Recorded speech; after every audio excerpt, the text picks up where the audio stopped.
I was gonna turn on the mic and then a really loud motorcycle went by. It's on now though.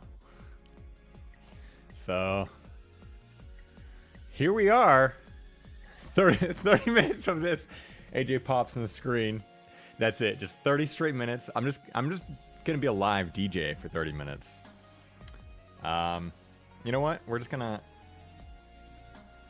pop over here. So man, I'm still not used to how good this camera looks because we just got it set up yesterday. Should I do the whole? Hold on, I got it.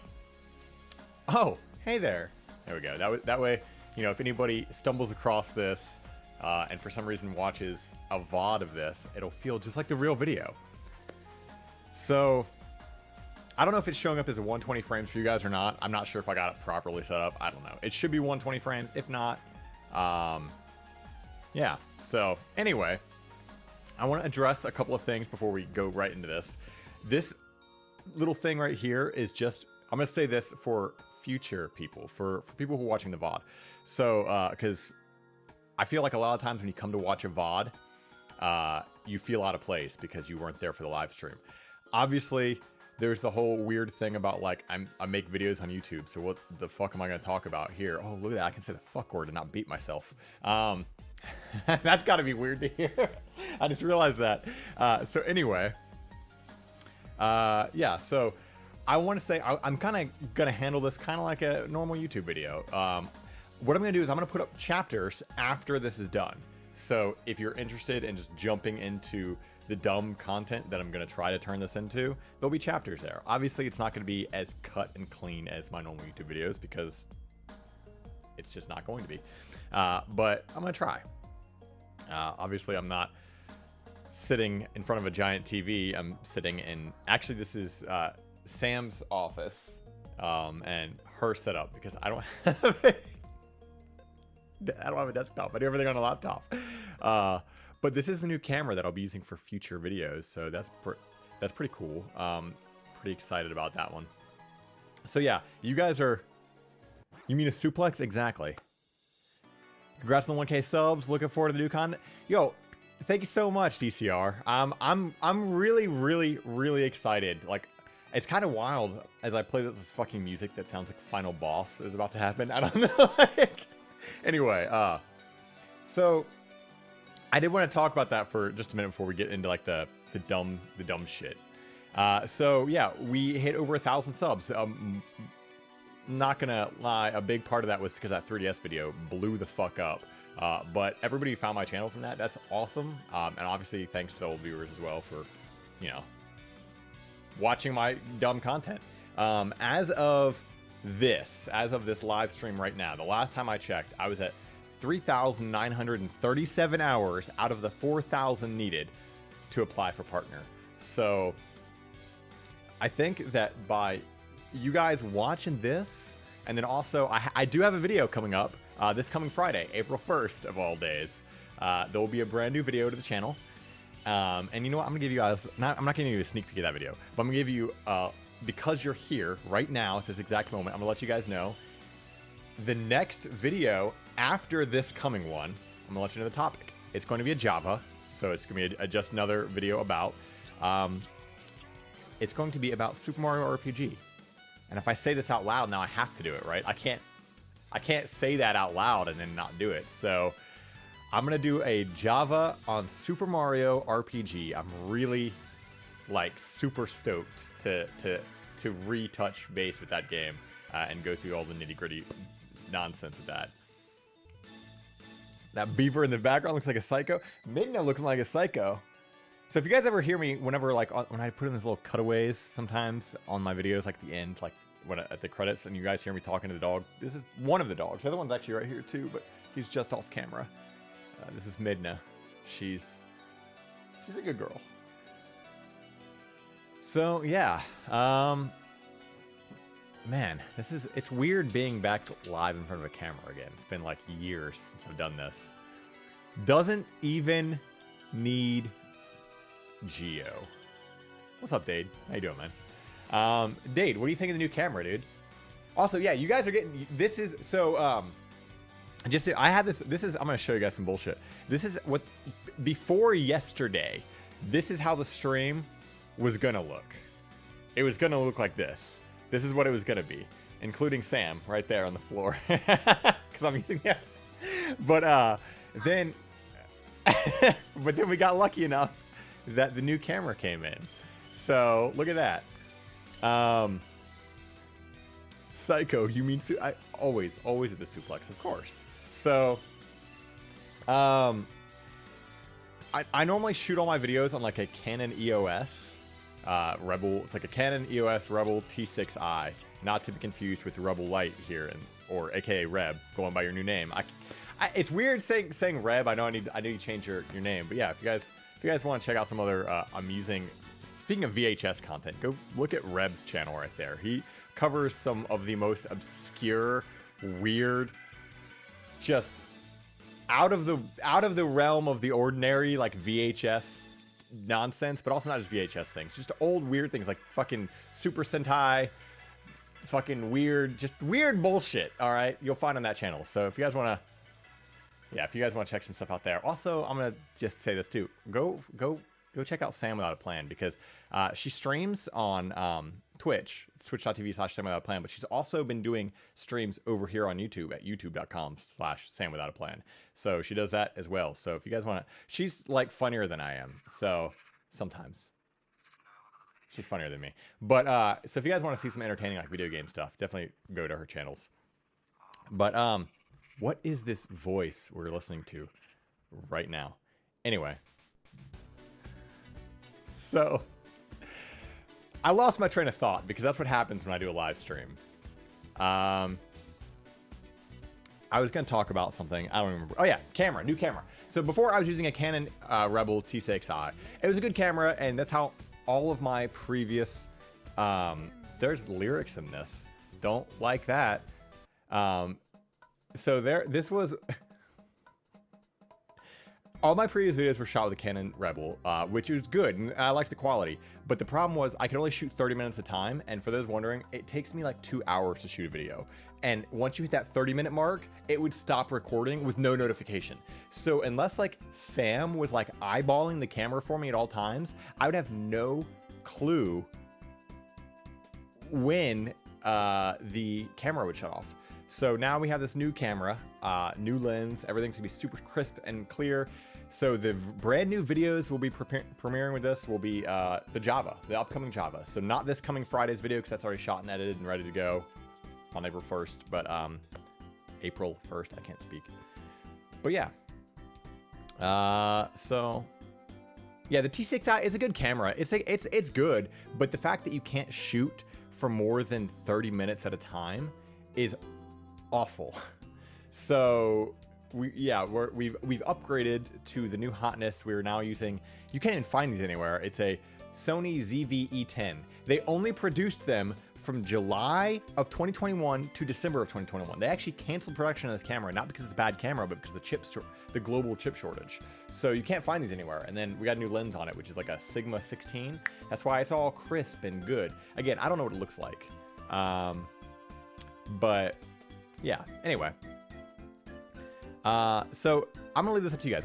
You decide, because I'm putting chapters in anyway. So anybody who wants to view this as a VOD can just jump to the chapters. Would you rather do a dumb little Q&A thing right now, or should we just jump into the things I was gonna show you, and then we can do the dumb little Q&A thing later? I don't even give a shit if you guys care about the Q&A. I don't fucking know. I just assumed it's 1K and I want to do something special, and the special thing is this live stream. I don't know. This is all just a mess. So here we are. The recording limits are because of taxes or something? That's odd. Weird. Yeah, but luckily this camera, this here, will not have any recording limits. So I can just put it on, do my videos. It's gonna be great. What's my favorite ice cream? Cherry cordial. Come on. Or, okay. There's a very specific flavor of black raspberry chip, but You can actually no. I'm sorry. It's not black raspberry. I like black raspberry chip too, but there's a very specific chocolate cherry ice cream that you can only get in Publix down in Florida, and that was like my favorite ice cream for a long time. But I can't get it anymore because I don't live in Florida anymore. So it was really good, but now you can't get it, and so if I ever go to Florida, that's the ice cream I'm gonna get. Okay, so we'll do the. You can that you can only get in 1932. Yes, my favorite ice cream. They discontinued it in 1932.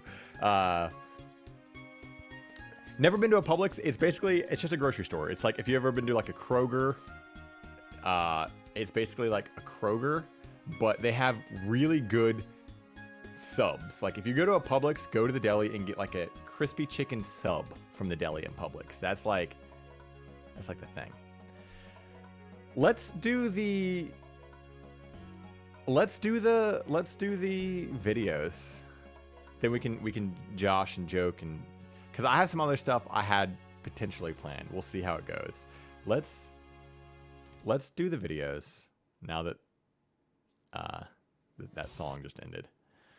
So I apologize in advance for what this is gonna be like. Again, I'm trying to keep this. I'm gonna try to keep this section as much like a YouTube video as possible. I know that's not really possible because fucking yeah. Is that Flintstones? Okay. So yes, it was Flintstone. It was the staff roll from Mario 64 mixed with the Flintstones, mixed with Megalovania. It's the. If you guys ever want to find a really good music channel on YouTube, check out a channel called Siva Gunner. It's SiIva Gunner. They just take a bunch of music, and you think it's going to be something, and it's not that thing. So, like here's Bublane from Super Mario Odyssey, and you're like, oh, that sounds like Bublane from Super Mario Odyssey, but then you realize it's actually Fly Me to the Moon, and it's not Bublane. So anyway, we're getting sidetracked because this is what happens when I do a live stream. How is Wawa not okay? Okay, Wawa. Here's the thing. Wawa is hit or miss. I honestly feel like Wawa is depending entirely on the location. I've had really good Wawa, and then I've had really bad Wawa. I feel like an idiot saying Wawa over and over and over again. But Wawa is one of those things, like if you are on like the shady outskirts of a city and you go to a Wawa, it's always like terrible and like it's just not good. But if you are like in like Tampa or Orlando and you go to a Wawa there, like you get that Wawa on International Drive, that Wawa is good Wawa. All right. So, but you know what beats Wawa? Sheets. Sheets beats Wawa. If you are ever in the northeast of the country, there's a place called Sheets. It's basically just like a Wawa, except as opposed to doing sandwiches, they do like specialty hot dogs. Okay, let me just tell you. Sheets is where it's at. Okay, let's do these stupid videos that I have lined up. Because I really want to show these off. I thought this would be fun to talk about. I hope that you guys think these videos are as funny as I do. So a little history before we go into these. In the 90s, I'm going to show you two of these videos. There's 10 of them. But in the 90s, if you were a subscriber to Nintendo Power like I was, they had this little bit where they would send out these promotional VHS tapes. They sent out 10 of them. So I really wanted to cover these on the channel. I thought it'd be hilarious to like do some sort of like amazing dumb little montage video, but one, it's kind of hard to cover them because there's not much information about them, and I've genuinely tried to look up the actors from them and everything, but it's just hard to find. And I might give it another shot later on, but also I feel like the comedy of these isn't like the jokes that I'm going to make, it's the fact that they exist. That's the comedy. The comedy is the fact that they made these tapes and barely alive. What are you talking about? I was born in the 80s, Dade. Barely alive in the 90s. I may not look it, but I'm an 80s child, Dade. Come on. have a 7-Eleven near my house here in Japan. So the 7, I've always, okay, I could be wrong about this, and maybe Sam can let me know because she lived in Japan for a while, but I've heard that the 7-Elevens in Japan are actually a lot better than the 7-Elevens over here in the States. So I'm not 89, dude, 86. Come on. I'm like mid 80s. 89. Get out of here. But yeah, I've heard AJ, yeah, I salute my shorts, all right? I know the entire Hey Dude theme song from memory, all right? I could tell you all about Pete and Pete, okay? You want me to riff about some Clarissa Explains It All to really prove my 90s chops? Why don't we talk about the fact that I went to a live taping of What Would You Do and Double Dare, and my sister got to open the wall of stuff on What Would You Do? All right, Dade. Don't be coming at me about the 90s. I was a Nickelodeon kid, man. Anyway. But yeah, I have heard that the 7-Elevens in Japan are amazing. Yippee-ki-yay. What's up, Nightcrawler? By the way, everybody who's here, I apologize if I missed your name. Wingless, what's up? Sparkwolf, Kumiko. Like, I don't know if you guys want me to say your names. I don't know. I don't know what you want. I appreciate everybody being here. I'm going to try. Look at this. I was going to dive into these VHS tapes, and y'all sidetracked me with all this nonsense. Now I might as well put the music back on because I'm over here like...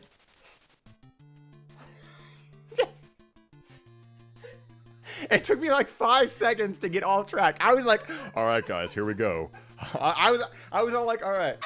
Hey guys, we're gonna talk about the 90s VHS tape. And now here we are talking about the 90s, Hey Dude, Japanese 7-Eleven, what happened? Oh, I love you guys for being here though. It's already made my day. Okay.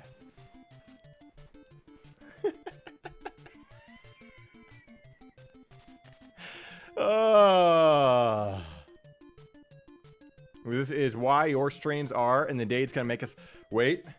Here it comes. Legendary. There we go.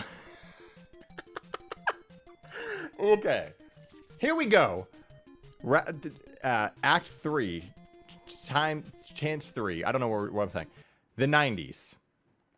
Nintendo Power Sound these VHS tapes, right? The one I'm going to show you guys first involved these 3 kids, and they literally said, like, they were brought to Nintendo headquarters. I don't know how much of this is staged. I'm sure the whole thing is. I looked up these kids. I couldn't find their names anywhere. They could just be made up names.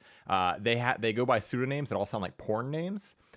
You'll see what I mean in a minute. But I was a stupid kid, and they said that they brought these 3 kids here because they were the best gamers in the world, right? And my dumb 90s child mind assumed that because they sent me this VHS tape, it wasn't because I was subscribed to Nintendo Power and they were trying to send tapes to impressionable kids to get them to buy a Nintendo 64 from their parents, like their parents are selling them. But I thought they sent me this tape because they considered me one of the best gamers in the world, but that they knew that I just wasn't available to go out there. That was my brain logic. So let's go over here. Look at that. Look how much it looks like a thing, right? Here we go. This is also, if I need to adjust the volume, let me know. Colt, Rocky, and Tum Tum. Yo, what do you guys know about the 3 Ninjas? We're back talking about the 3 Ninjas. Okay, but real quick, 3 Ninjas. Have you seen Surf Ninjas with Leslie Nielsen being the antagonist? Okay, going back into this. We'll talk about Surf Ninjas and talk about 3 Ninjas after all this. I promise. We can talk the night away about 3 Ninjas and Surf Ninjas. Here we go. You guys ready? I know I am. Let me know what the volume. 23rd, 1996, N64 was released in Japan. The results were nothing less than phenomenal. Oh, hey. Within hours, over 500,000 systems cleared the shelves.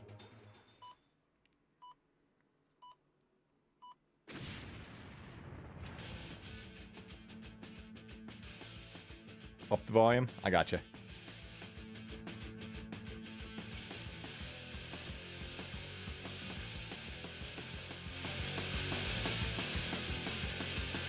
that better? On September 29th, N64 is scheduled for release in North America. The system is about to change. But before it does, we decided to invite 3 of the best gamers in the country to put it to the test.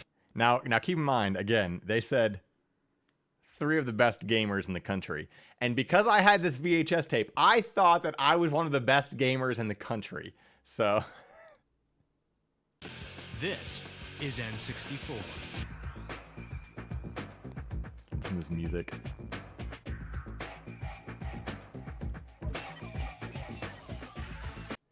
David Cecil, aka Quickfinger.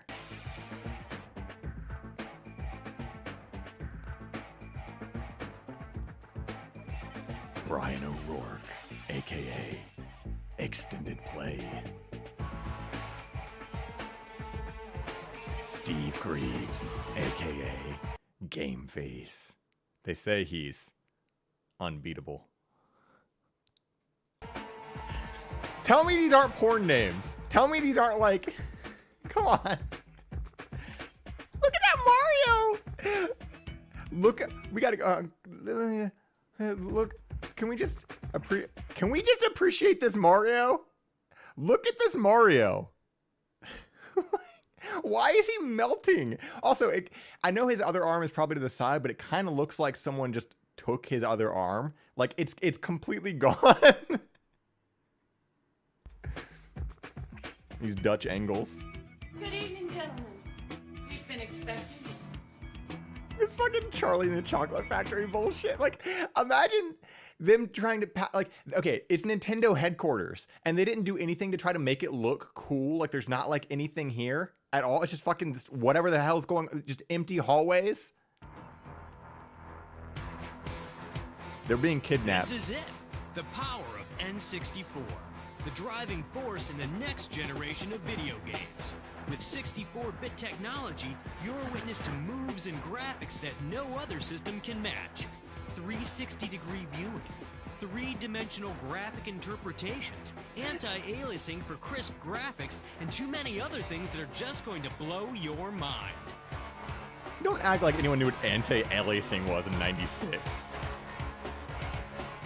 Welcome to N64.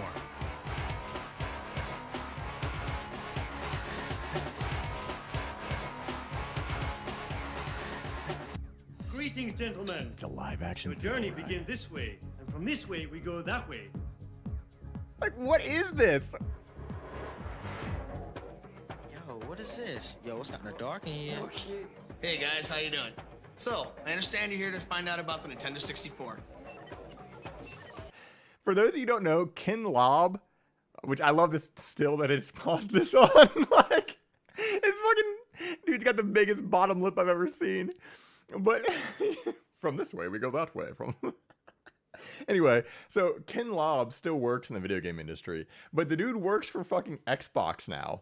He also, this is the dude that invented, I believe he's the game director, like designer for Killer Instinct. So, yeah,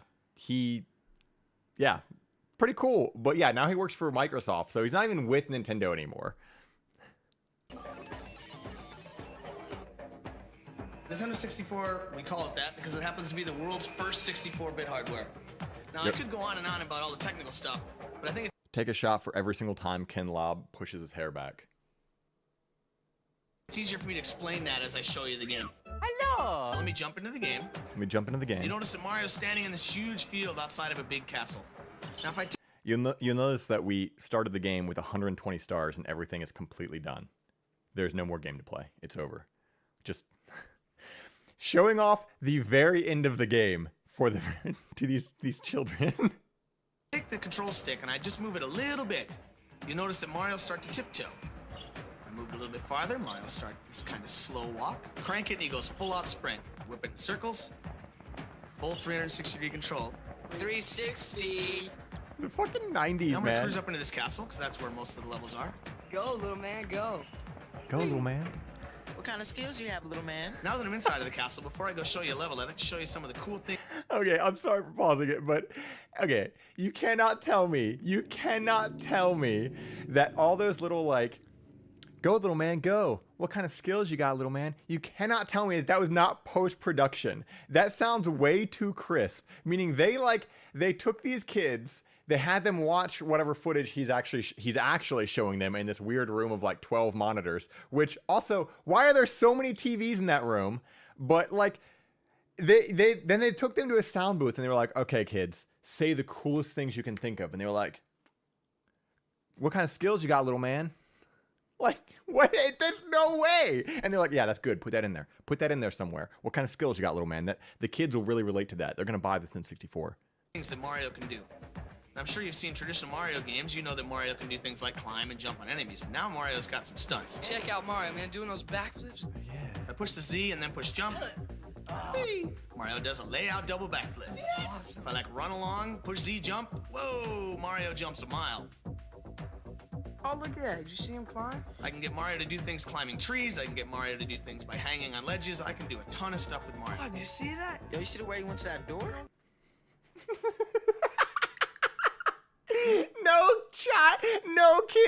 No kid is ever impressed by the way a dude walks to a door. I can get Mario to do things by hanging on ledges. I can do a ton of stuff with Mario. Oh, did you see that? Yo, you see the way he went to that door? No kidding. You see the way he went to that door? I can get Mario No to do things kidding. climbing trees. I can get Mario to do things by hanging on ledges. I can do a ton of stuff with Mario. Oh, did you see that? Yo, you see the way he went to that door? No kidding. No kidding.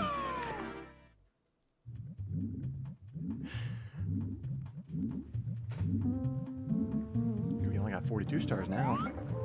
They didn't even keep it consistent. This isn't the same file. What are they showing them?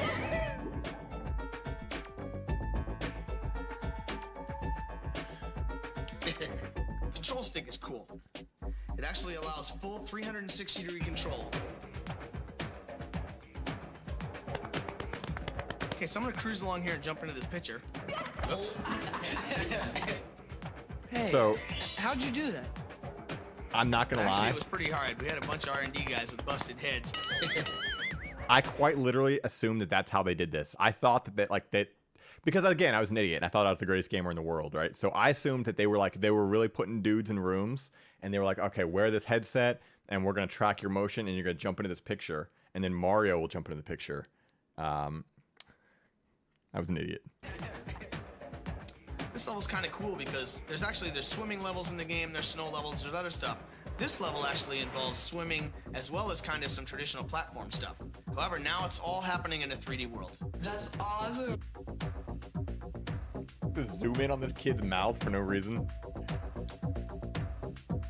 You might still be. Yeah.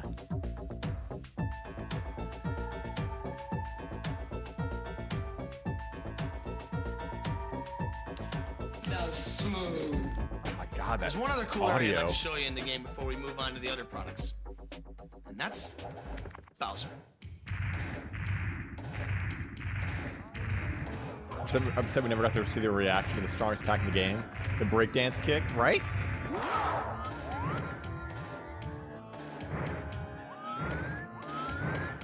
Yeah, the stars keep adjusting constantly. Waiting for that Dino Planet beta footage, right?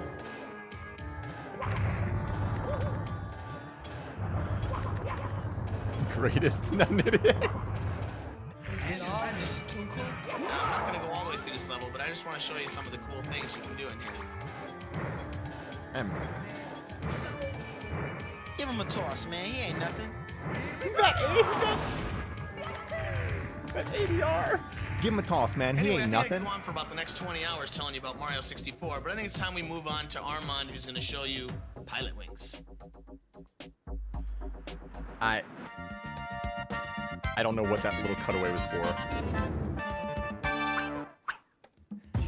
Now that you just finished playing Mario and done a crash course in Technobabble 101, it's time to talk fun. Yo, Armand knows what it's all about. This man literally said nobody gives a shit about anti-aliasing. Like, that's not how you're gonna get the kids. What's really different about Pilot Wings is that you get to deal with more than just airplanes. You've got hang gliders, you've got rocket packs, and you've got gyrocopters. It's the most unique flight simulating game you've ever played in your life. When you're playing the game, you feel like that you're actually in the game. For example, In this hang glider level, there's Wait, gonna you be some can't. rings No, you're you can't actually do that. in They the already game. used this kid pointing at the camera. For Look, example, here it goes. They in this used hang that in glider the Mario level, 64 there's gonna be some footage. rings you gotta They find. already That's the used that. first part of it. They already You gotta saw to be use sure him that click. you're making yourself steer They're really reusing steady footage. because the mountains are in close. Okay. Now, when you go through all the rings, make sure that you pull the joystick down to swoop your plane upward. Swoop just like that, just like that.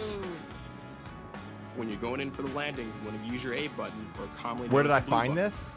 Use I it to was slow down sent speed this. if you're going too fast. Come in for the landing, and it's an A+ if you hit it.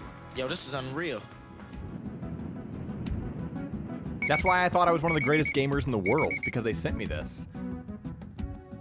I assumed they wanted me to go to Nintendo headquarters. I literally assumed they wanted me to go to Nintendo headquarters, but they knew that I wasn't able to. So they were like, we'll just send them this as a little consolation. Man, riveting gameplay.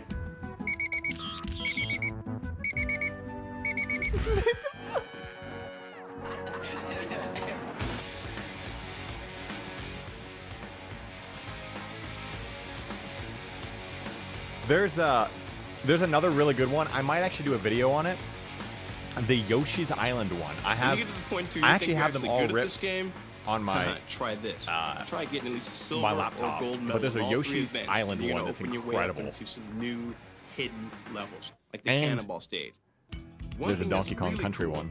about the Cannonball is that you can use the R button to change your camera angle, and that way you get a true feeling of yourself being in a real-time 3D environment. The Jungle Hopper. Haha, that's one of my favorites. In this area, the object is to jump across the U.S. Haha. The Jungle Hopper. Haha, that's one of my favorites. Man, you sound absolutely like you're having a blast over there. Haha. Haha. That's one of my favorites.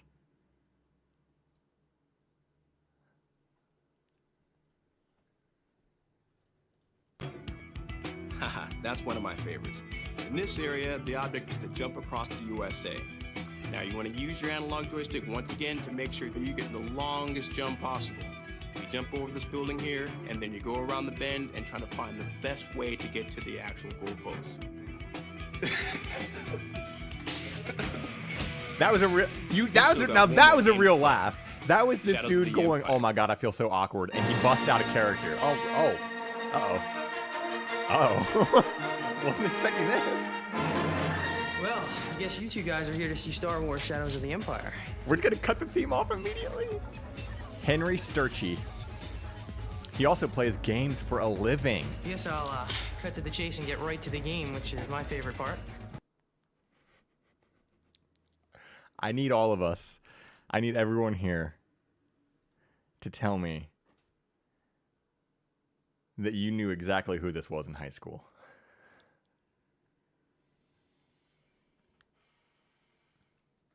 The polo, the backwards hat, and the mustache.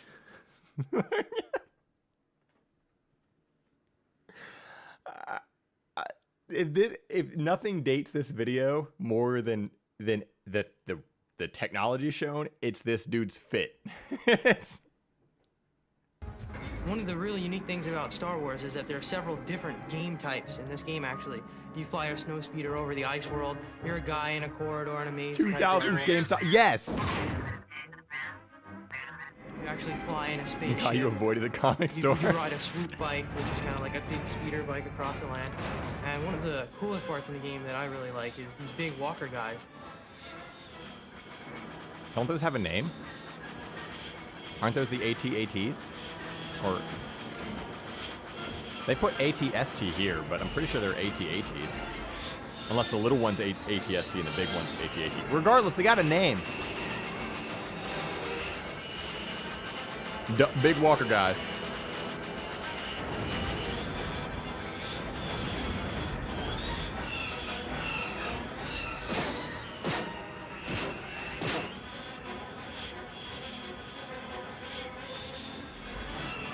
You can actually It's fly a man around who them, has a woman take her headphones wrap them off. up with a tow hitch, and you can circle them just like in the movie. Hello, And then ma'am. you can trip them up. I want to tell you about these big walker Love things. that part.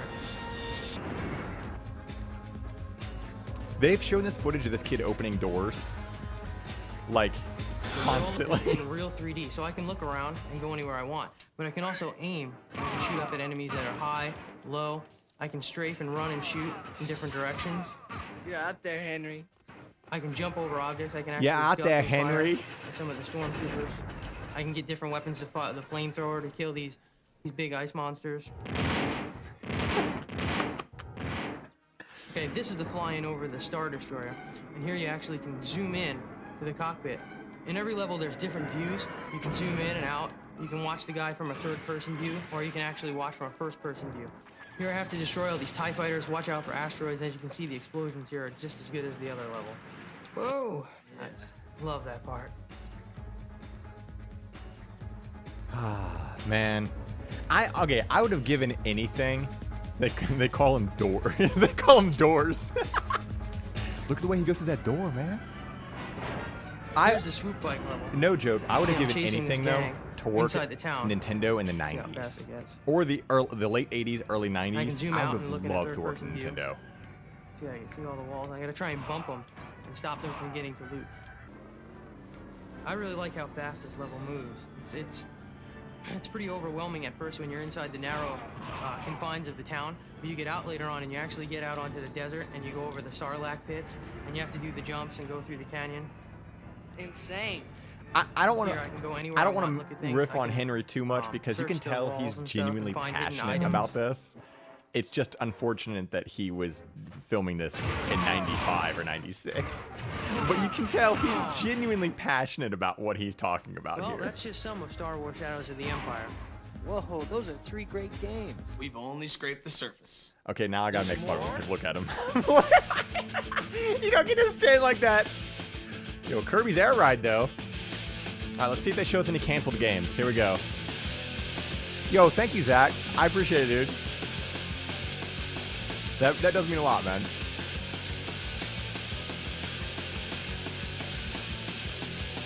Oh, we got another video, guys. Don't worry. The next video is gold. It's gold. I'm gonna need to do I need to dissect this video and see Super Mario Kart R. Look at that. Look at that beta Mario 64 footage. Look at that beta Mario 64.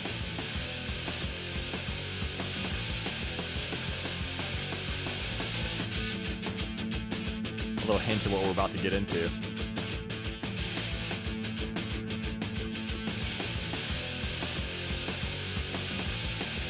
God, the flashing though.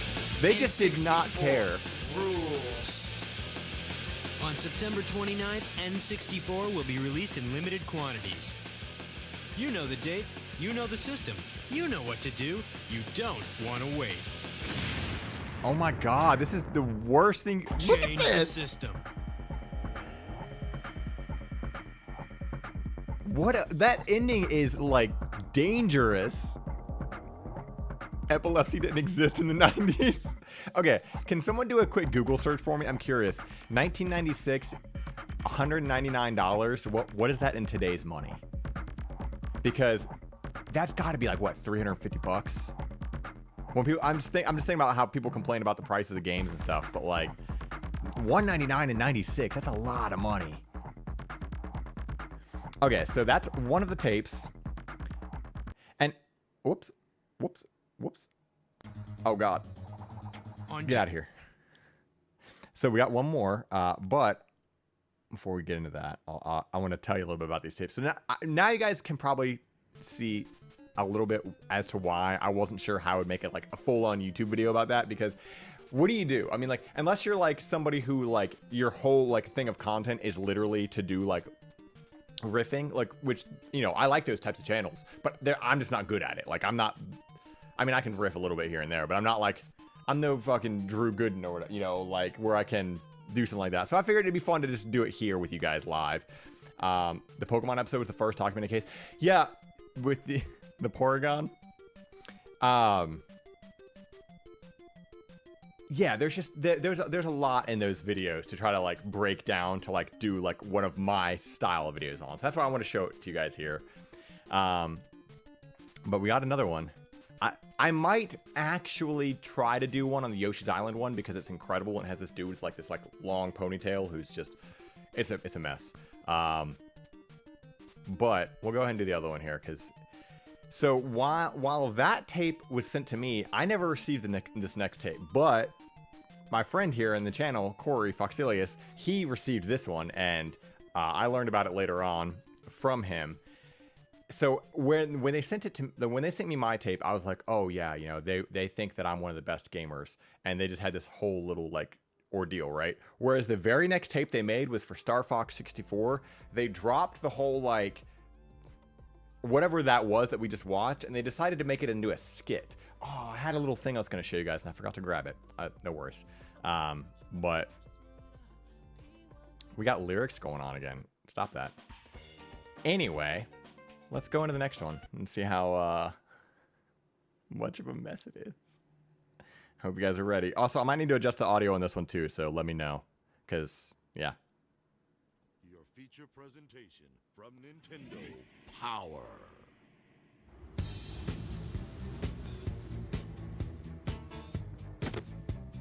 The Eagle has landed. I repeat, the Eagle has landed. I'm on him. I'm on him. Hey, buddy. You got the time? Sure, it's Tell me that is not Nathan Fillion. Tell me that is not Nathan Fillion. That is either Nathan Fillion or the most knockoff signature select Nathan Fillion I've ever seen. That is 100% Nathan Fillion. Now, can we just appreciate that this is how they advertised to us in the 90s? They sent these tapes to children that were subscribed to Nintendo Power, and this is how they were like, yeah, we're gonna get them. This is how we get them to. Hey, aren't you the... How did they get away with this, Sega and Sony? Like, this was an official tape sent from Nintendo where they're literally having dudes wear a Sega shirt and a Sony shirt. Isn't there some sort of like legality with that? Because I know like you can't watch like a Pepsi commercial and they can't just come out and say, yo, Coke sucks dick. You know, like they have to like, there's certain things they can't do with advertising. I thought this was one of them, but I guess Nintendo just didn't give a shit. Oh. What's this about? Quiet, bit boy. We'll ask the questions around here. Do you have to talk into that thing? Word on the street is you got a new Nintendo 64 game coming out. Could you be a little more specific? We got a lot of new games coming out.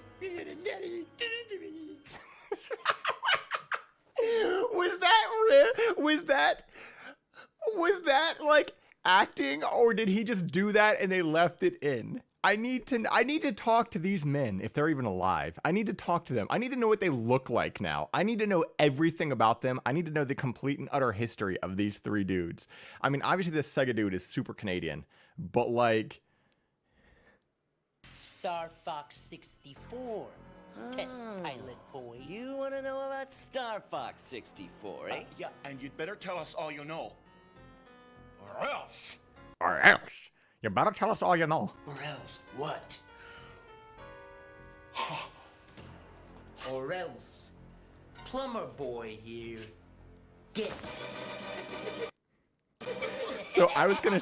This is what I wanted to grab before I went live. I have this exact Mario doll, like literally downstairs right now.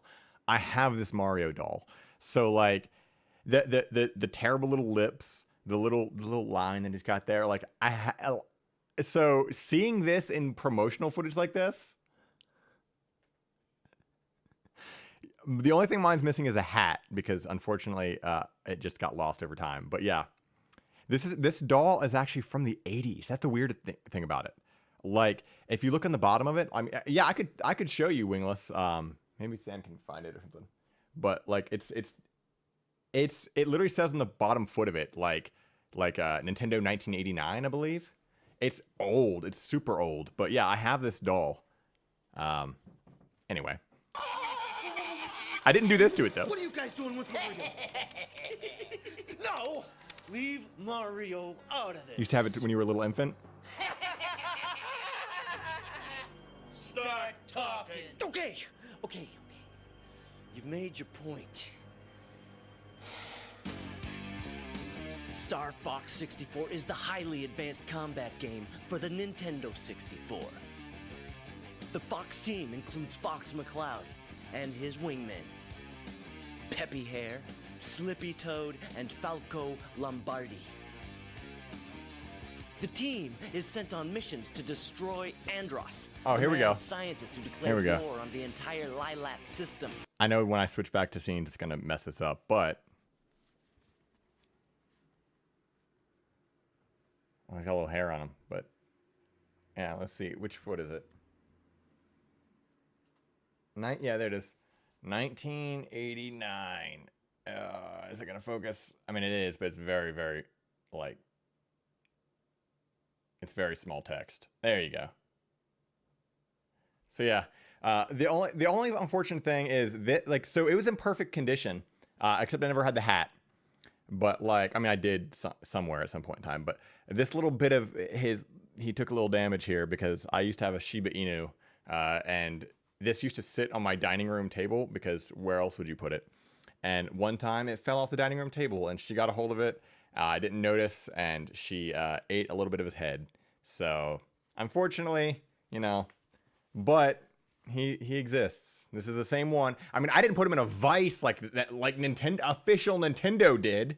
So, you know, we'll just put him right here at all times.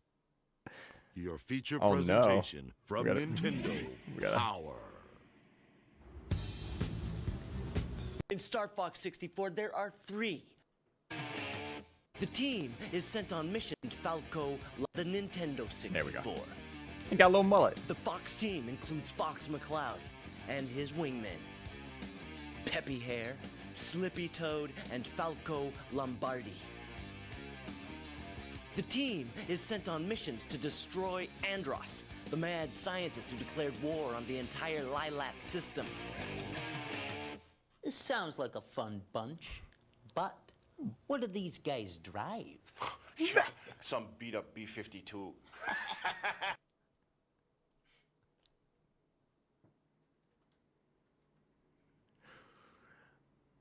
Who does that joke appeal to?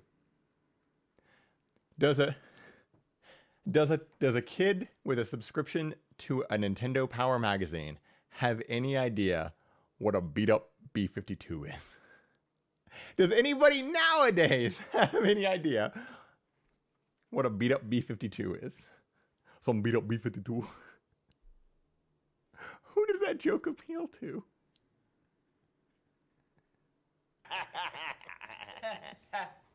You wish. In Star Fox 64, there are 3 vehicles for missions. For air battles, you've got the R-Wing. Check this out. This vehicle comes with all the latest cool moves. You can do barrel rolls, make U-turns, it can even do somersaults. And you can lock onto your enemies before blowing them away. And for battles on land... we got the beat-up B-52 tank. You've got the Landmaster tank. A totally brand new vehicle that hovers and rolls over enemy obstacles. Then, for water-based fighting, you've got this submarine called the Blue Marine. Called the B-52 ring. This baby fires torpedoes that light up the dark areas for better vision before taking out the enemy in front of you. Here they come! Listen to the real-time dialogue. Hey, my B-52s are beat up. Go for the 4 hatches on the underside. Kind of makes you feel like... Hey, dummy, I'm on your side. Wow, this really is the coolest game out there. I can't. First of all, why does this dude look like he's gonna like nurse this little bald man? Like, wow, this really is the greatest game out there. All right, my bald beautiful boy. I hope you can latch. Wow.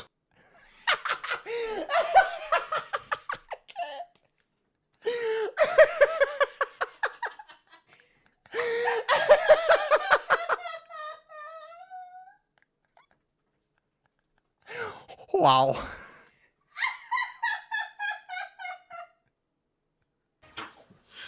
Wow. I can't, man. This really is the coolest game out there. You see? I told you. You guys, you don't know the half of it. What? There's more? Well, yeah. But Bob would kill me if I told you. Not Bob. Just have to get this Bob guy to tell us himself. Pizza for Bob. Are you, Bob? Yeah, but, I didn't order any pizza. I love this. This is what Nintendo, well, I pause it on this, but this is what Nintendo looks like. It's just this strange science room. They're over here just, this is how video games are made. Right here. This is game dev. Oh my God, look at his face. Oh, look at Canadian beat up B-52 boy face when he opens his box. Any pizza? What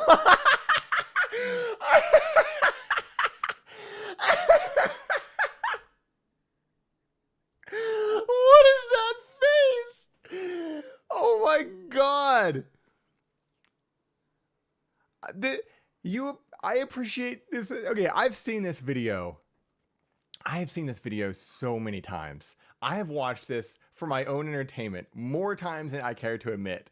But I've never watched it in a way where I'm constantly pausing it and really... There's a Mario 3 thing behind him. I didn't even notice that. There's just a random Mario 3 poster behind him.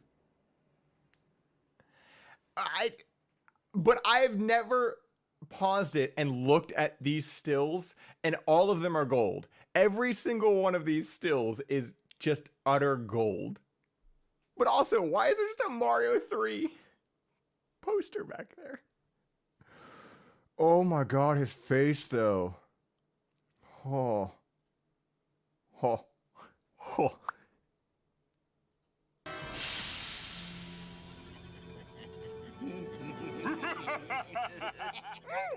This is good pizza. Peter, glad you could join us. Bob, your test fighter pilot just Smoke spilled pops his out of a guts about box. Star Fox Yeah. 64. Ew, anchovy. You didn't tell him about the Rumble Pack, did you? No. Bob? I'm not gonna lie. I think the man playing Sony, the entire company, is the best actor here. Like, this is the epitome. Okay, you know what this is, guys? You know what this is? You remember how there was like that weird, there was like, I don't even know what you would call this trope. It's like a TV trope, but there was always that weird thing of like, you even saw it in video games too. There's always like that, the duo pair, right? They're usually like gangsters or whatever. And there's like the big dumb idiot and the smart little Weasley guy. And that's definitely what they're doing here. You know, like it is even like in like Brave Fencer Musashi. Like it's been used all the time.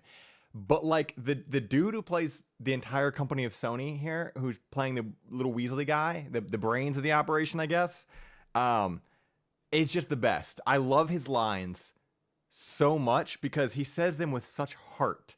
Like he truly was trying his best to Muggsy. Yeah, exactly. Yes, exactly. Like the Attack on the Big House, kind of fucking bullshit that they, yeah, Muggsy. Which now makes me think of, okay, I'm not gonna segue. No. Getting sidetracked. No. Bob? You just did. I did. You did. Spill it, bit boy. Make me. With pleasure. Look at your little plumber boy now. What are you doing? No! Not the Mario doll hooked up to the battery cable toaster, Chad! No! That's enough. That's enough. All right. This is the Rumble Pack. the big reason why Star Fox 64 is the coolest cinematic gaming experience there is. It's designed with a force feedback device that lets players feel the game. Wait a second. You're telling me that this Rumble Pack actually lets players feel the game? But, like you're actually in the cockpit, flying and fighting? That's impossible. Nuh-uh. Yeah. Hook it up. Did he just blow into it? So I love this whole feel the game thing, right? Because I actually had, before an N64, over at my mom's house, like at my dad's house, we had like all the Nintendo stuff, and at my mom's house, we had like all the Sega stuff. I used to have this vest.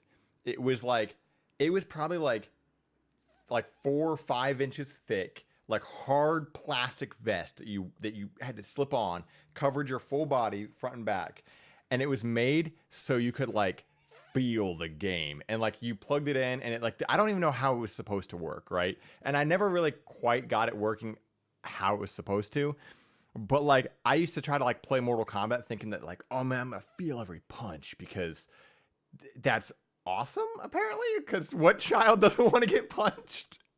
So I just love this idea that like they're like, all right, so you can put this Rumble Pack in your controller and you can feel like you're in a cockpit. Like, really, a little bit much there, but Ohio attire, exactly. We wore it at all times in Ohio. We never took off our Sega Genesis Rumble vest.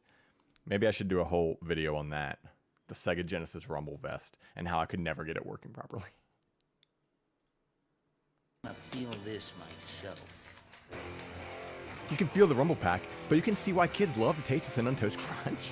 The Rumble Pack lets you feel different degrees of vibration, like when you turbo boost. Or I thought he was shoot a gonna stop bomb. it. Let's The Rumble players Pack feeds feel. back a slight turbulent vibration. All right. Let me go back. But, like you're actually in... That this Rumble Pack actually lets players feel?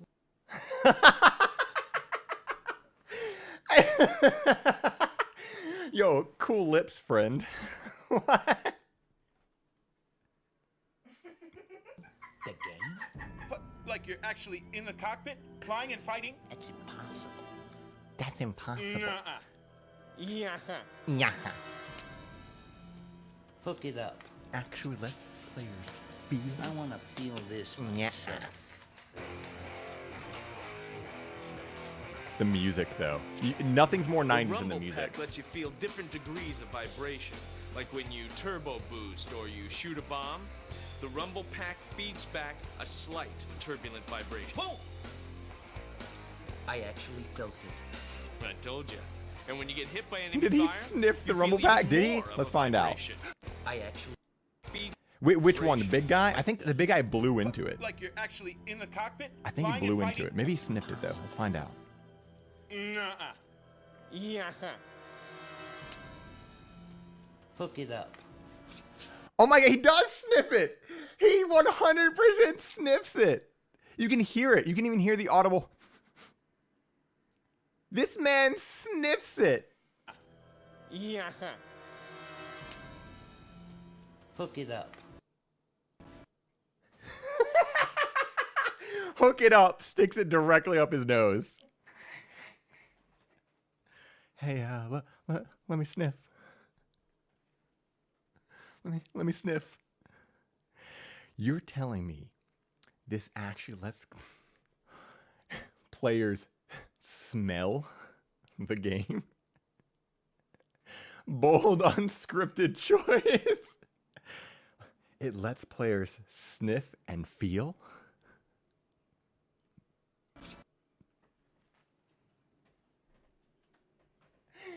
The audible sniff. I fucking can't, guys. Hook it up. I want to feel I really thought he blew into it. He does with his nose, I guess. The Rumble Pack lets you feel different degrees of vibration, like when you VR, turbo AR boost before they or were a you shoot thing. bomb. The rumble pack feeds back a slight turbulent vibration. I actually felt it. I told you. And when you get hit by enemy fire, you feel even more of a vibration. Cool.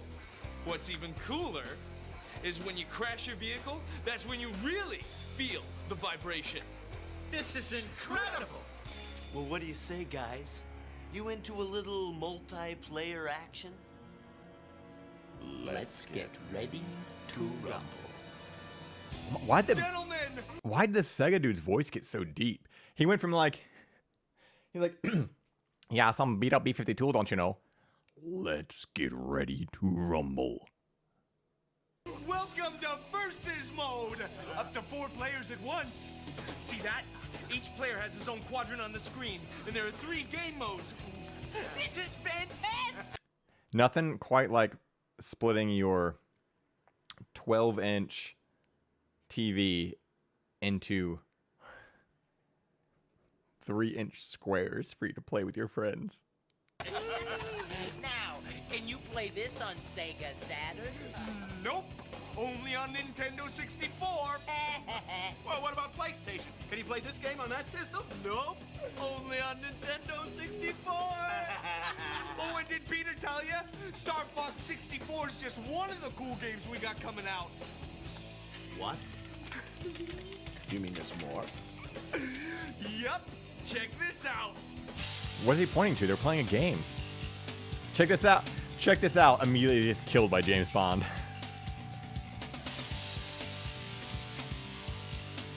Yo, beta footage. There we go. Yoshi's Island 64.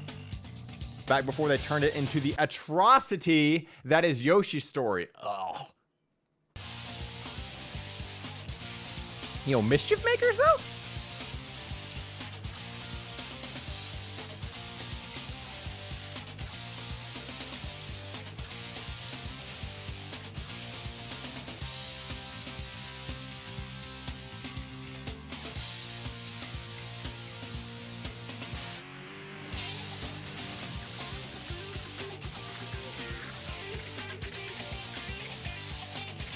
Yeah, they were really pushing the Ken Griffey Jr. and Wayne Gretzky back in the 90s, huh? I don't remember if it required a day. The only games I remember that required the expansion pack were Donkey Kong 64 and Majora's Mask.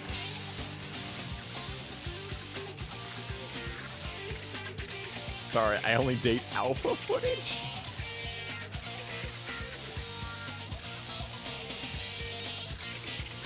Oh yeah, Perfect Dark used the expansion pack. Zelda 64, there's some beta footage. Hey, Man, that was some beta locations there. Look at that. Did you see that treasure chest he opened up? Look at that. Look at that chest.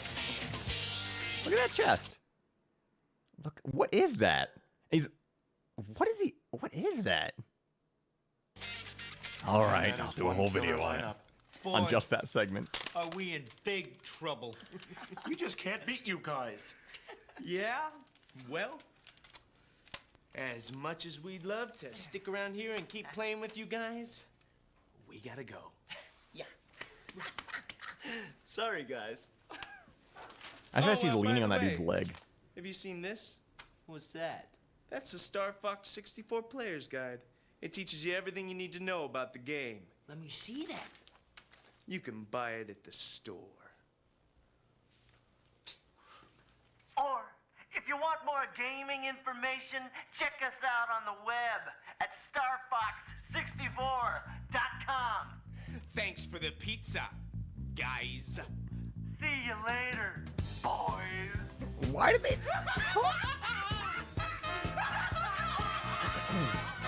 Oh my God. So, I hope you guys enjoyed that, because it's incredible. Oh, let me. What just happened? Oh no. My music. There we go. Anyway, so yeah,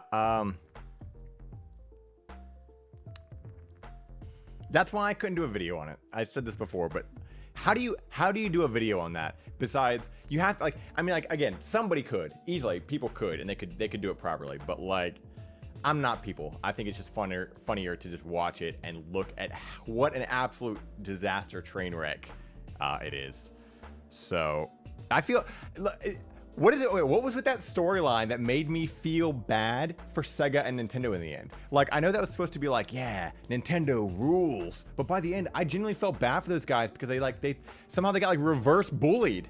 Like, they got at the end, I thought they were all gonna be friends, like playing Star Fox 64 together, and then like other two just get up, like, all right, fuckers, see ya, you pieces of shit. Treating it like it was actually back when Sega was relevant outside or in the hardware industry anyway.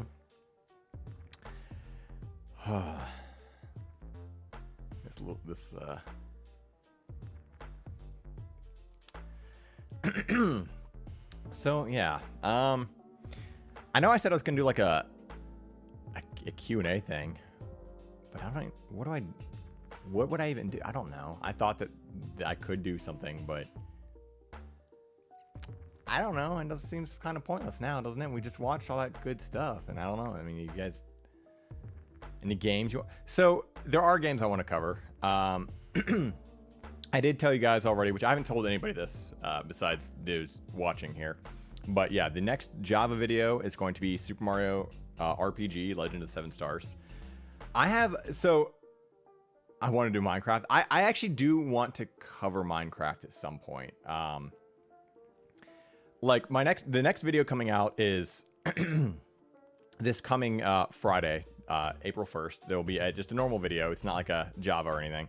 I know, like, I kind of fell into this weird thing where like every other video I do a Java. So it's like I do a video, then I do like a Java video, then I do a video, then I like do a Java video. And like, I don't know if I want to keep doing it that way or not, because like, I don't know, it almost feels like it forces me to like have to like research a whole game, but I don't know. I just kind of take it as it goes. Like I was telling people, like, my process is kind of dumb because I have like a whole bunch of ideas written down for videos, right? I have like a whole bunch of topics I want to cover. And I have a whole bunch of Javas that I want to cover. So like I have like my dumb little things. Like I could probably do like a video on like something like this, you know, like my other ones, like the ski free video, like for the Game Boy Color, or just like the weird like Sega Genesis, or not Sega, the Sonic 3 terrible strategy guide, like things like that. But like I like doing the Java videos, but my whole process is the fact that I get an idea, but I'm not necessarily motivated to do it until I get like an editing idea. And the moment I get an editing idea, that's when I know that my video is the one that I want to do. So for instance, the last Java, the Oracle of Seasons and Oracle of Ages, I had wow, I'm like losing my voice apparently. Let me just I had wanted to cover those because I love those games, but when I suddenly was just like laying on the couch, I had the dumb idea of what if I did 2 of me in that video, and I could like, you know, cut one out and make it look all good and stuff. And that literally was the whole basis for the video. Like that was, once I come up with a fun little dumb joke, that's when I decide to base an entire video on it. I don't know why I do it that way. I guess just because I like the editing process. Kind of similar to like the Java for Castlevania Circle of the Moon. That stupid little dance. That was like the whole video was like because I wanted to do that. So I decided, well, I might as well make a whole video. Like I did that one thing, I might as well make the rest of the video, you know? Like, so my process is kind of like, yeah, picks up, yeah, exactly. AJ picks up, this gives me an idea for a video. That's literally like the whole process. Like if I have a dumb idea that I think I could put into as like a dumb, like 15-second bit, then it suddenly inspires me to make the whole video. I don't know why I do it that way. Okay, I could tell you guys a story about that dance if you really want to know. Why not? So there's a slight hidden story to that dance, but this is unrelated to video games. This is unrelated to anything, but I guess it's kind of related to that Java. You're getting a little behind the scenes here. back in the day, and by back in the day I mean back in the 90s when Nintendo was sending us this VHS tapes, you know, I was at my dad's house, and this was actually probably, this wasn't 2000s, or this wasn't the 90s, this was like 2000s, because my stepmother discovered Linkin Park, and she was really into Linkin Park. She liked a lot of like modern music, you know, so like, and she had this dance that she did, and we called it her name dance, right? So we just called it the blank dance. It was like her name though. And it was literally this thing that she did, right? But like, it's so vivid in my mind because I remember one morning, she'd cooked us breakfast and everything, and like we're sitting like the kitchen table thing. It's like one of those island things. Me and my sister are sitting there, and I gotta get up to do this. Let's see if I'm probably too tall, but so she puts on, you know, Hybrid Theory, and then while it's going, she's singing, but she's doing it in the most like mom way ever. So she's like, man, I'm one step closer to the edge, and I'm about to break. And it just stuck with me.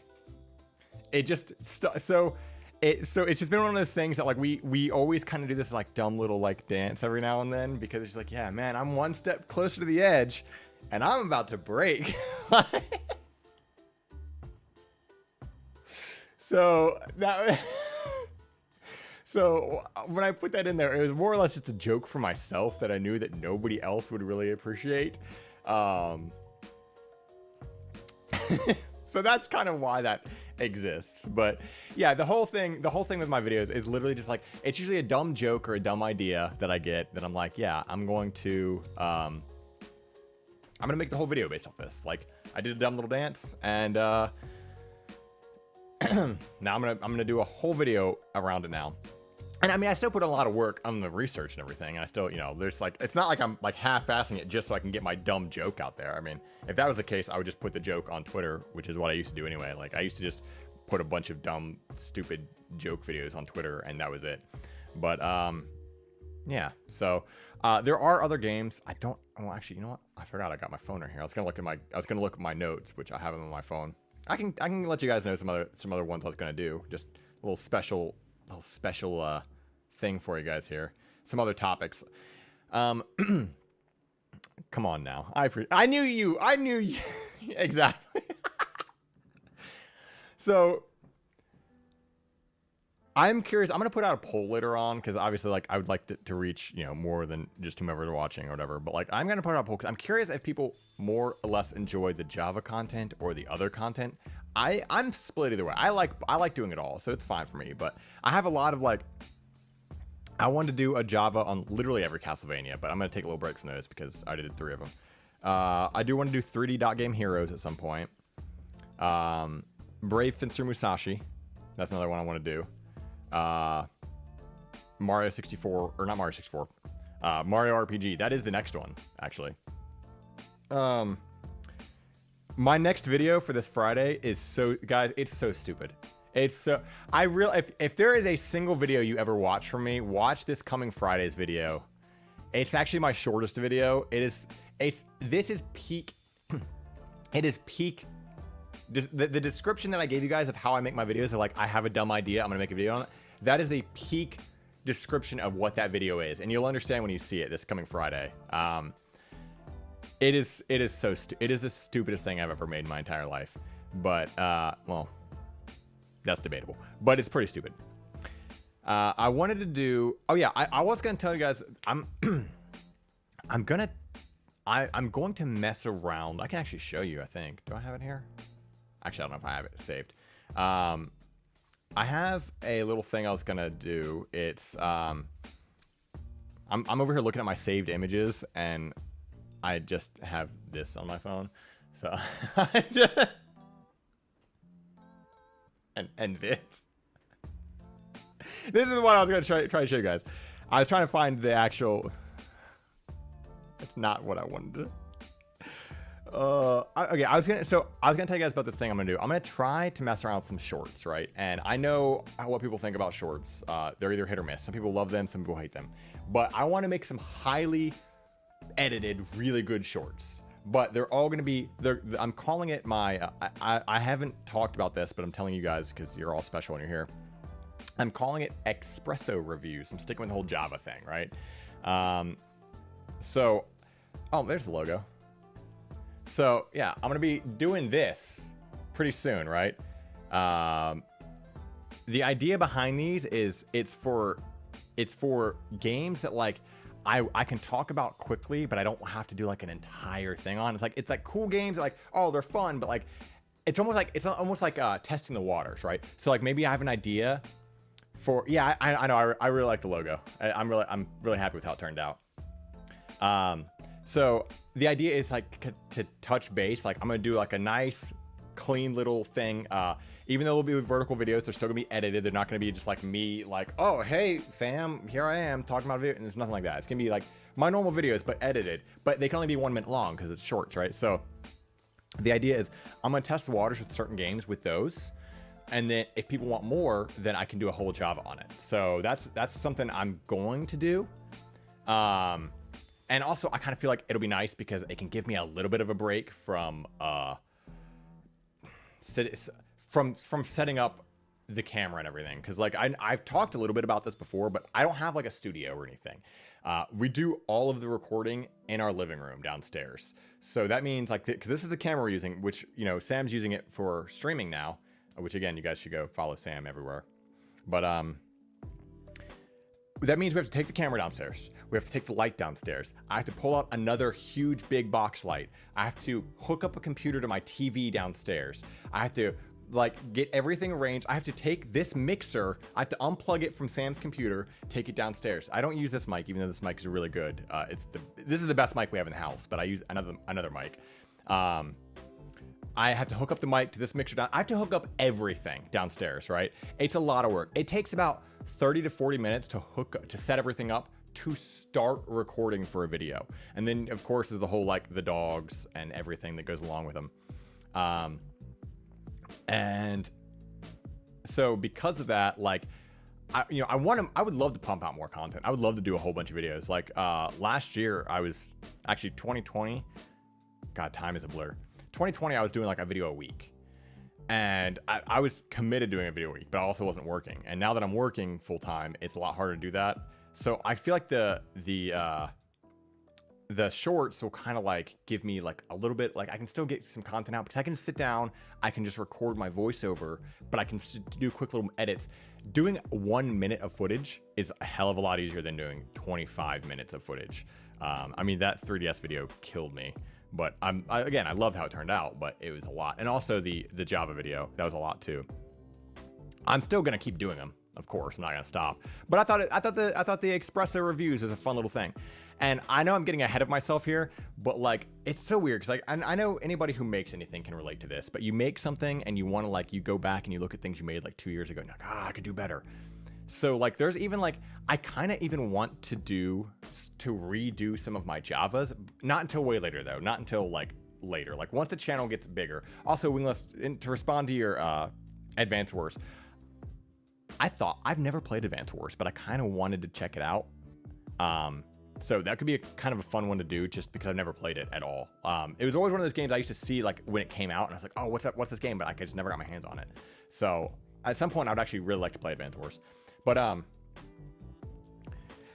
I go back and I look at some of my earlier videos and I'm like, oh man, I feel like so much more stiff. I feel like I could have edited it better. I could have gotten the music to be better. And of course you're gonna think that. You always make anything and you think that.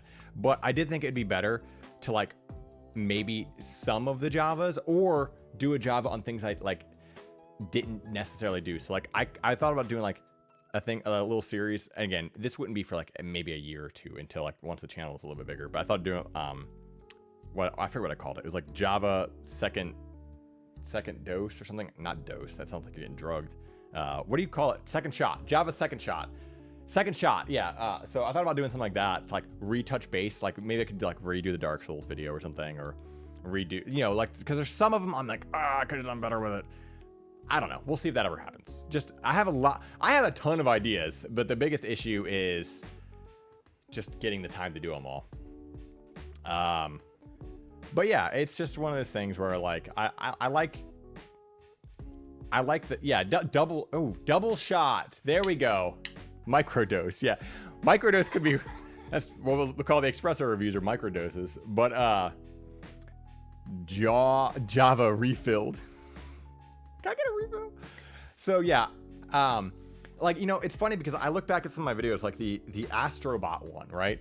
That's basically a Java, but it's not a Java. And I kind of want to do like a Java on the Astrobot series, because I realized I still could. You know, I could go back and do like the Astrobot games, because again, I love those games. Like, I adore them. But I didn't talk about like how the games were made. I didn't talk about anything involving that. So I can still like do that if I wanted to, because at the time I hadn't really found my footing with like this whole idea of like, the Java thing is a fucking dumb joke anyway. The whole idea was like, I wanted to do a video about Dark Souls.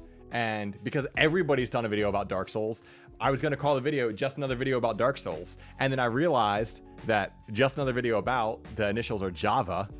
So it just became a thing. That's literally like, there's no deeper meaning behind it. And then I was like, well, I might as well stick with the coffee thing and do espresso reviews. So yeah, execution is the hardest part of video production. It really is. It's, you know, I want to try to stick to at least a video a month. But I think if I can get good, beat up B-52. I just slipped into my Canadian accent there, even though I'm not Canadian, but I got like secondhand Canadian from that Sega dude. But I think if I can get like a video a month, but then I can also do some of these espresso reviews, that'd be kind of cool. So yeah, I'm pretty excited to get some of those done. The hardest part about doing the espresso reviews for me is the idea of doing something besides the fact that it has to be a minute, meaning I have to talk really fast. But the hardest part about it is deciding what to do, in the sense of like, what game can I talk about a decent amount that I enjoy enough to cover, but that I don't necessarily need to do a full Java on just yet. You know, like what would I? It's like I could maybe do like and I feel like that would be like the espresso review should almost be either the really, really weird and obscure things that I'd love to talk about, like Samurai Western. Who's ever heard of that game? You know, or the really, really like overtly popular games. It's like, do I really need to do the whole Java on this? Like maybe like fucking Mario 64 or some shit. I don't know. You know, like, so I'm trying to find like the niche of what those are. 1 minute is very short, but at the same time, you can get you can say a lot in a minute. Especially if you're me. So 1 minute is short, but you can definitely get a lot said in a minute. And you know, there's a YouTube channel before Vine and all that stuff existed. I say Vine like I'm an old man, like it's still a thing. Before TikTok and Musical.ly and then Vine, before all that existed, there's a channel on YouTube which still exists called 5-second films, and they weren't like reviews, but they're literally 5-second films. They're pretty hilarious. There's a lot of really good ones on there. My favorite one's Dealbreaker Jones. But anyway, that really kind of shows you can tell a whole story in 5 seconds. You can tell a whole story in a minute, you know. So, but a minute of editing, that shouldn't be anything. I mean, like the video that I'm releasing on this Friday is 5 minutes long, and it wasn't too bad at all. Now, obviously, the thing with doing espresso reviews is I'm not going to be in the front of the camera. It's just going to be, you know, voiceover. I don't know if that's good or bad. We'll find out, I guess. Maybe I could do like Sam had the idea of maybe I could do like a little intro, like espresso reviews, game name, and it's me, and then I do it. But I don't know. Who knows? We'll see. We'll see how it turns out. It'll be an experiment. But yeah, I mean, on that, I don't know. There's a lot of ideas. This song is like way too chill. Like Oath to Order. I can't, like, it's like, there we go. 1 minute is 1 hour of edit. Yeah, I mean, it's close to that. It depends for me, because so I would like, I wish I could show you guys. I don't know if I can. Maybe let me show you. No, I don't have the stuff. I could maybe. maybe next time, maybe I'll do another live stream sometime and I can show you guys my editing process. I'm on Sam's computer and I can bring up the programs and show you guys. But like, what I do with my videos is irrational. It's stupid. So I said the whole thing about recording stuff, right? And I record the audio separate from the video. I need to stop doing that. I need to find a way to hook the microphone into the camera to do it, because I literally take the video file and the audio file, which, keep in mind, the audio file is bigger than the video file, like lengthwise, because I press record on the audio file, but then like every little like stop that I have to do, or every time we have to like stop the camera, and like, which we won't have to do with this new camera, but on the old camera, every time we have to stop the camera and then restart it again, the audio file just keeps going. It just keeps going. So I would end up with 4 to 6 video files per video, right? 4 to 6 video files and 1 audio file. And I would manually pair the audio to me. So I would manually pair the audio for the entire video from those 6 videos to that 1 audio to me. And then what I do is, when I'm recording, I have my script there, just off screen, right? I know, Kumiko, I know. I just need to connect the camera to the microphone. That's what I need to do. I need to connect the camera to the microphone. But what I do is I have the script just off screen, right? So I record the video, or while I'm recording the video, I look down the script and I try to memorize as best as I can. If you guys ever, I posted like a Twitter thing of me just messing up for 5 minutes straight. Like, just like I took a snippet of it. I just kept messing up this line, because I feel like a lot of people don't really show that. They don't show like it, you know. Ready for Smash? They don't show like how long it takes to make videos. So I wanted to kind of show that. And this is way too chaotic to talk over. Anyway, so I put a little video out to kind of showcase that. But what I do is I memorize the line as best as I can. And then I look at the camera and I try to go through that line. So, you know, I'll do my whole intro like, you know, oh, hey there, you know, and then I do my whole little spiel about the intro. And I try to get through that in one take. And I just keep doing it until I get it right. Now, there's certain times I know that I know that I can't get through something. So that's when I decide to do break the targets. I could put on break the targets. That's when I decide to that was actually Knuckles Chaotix.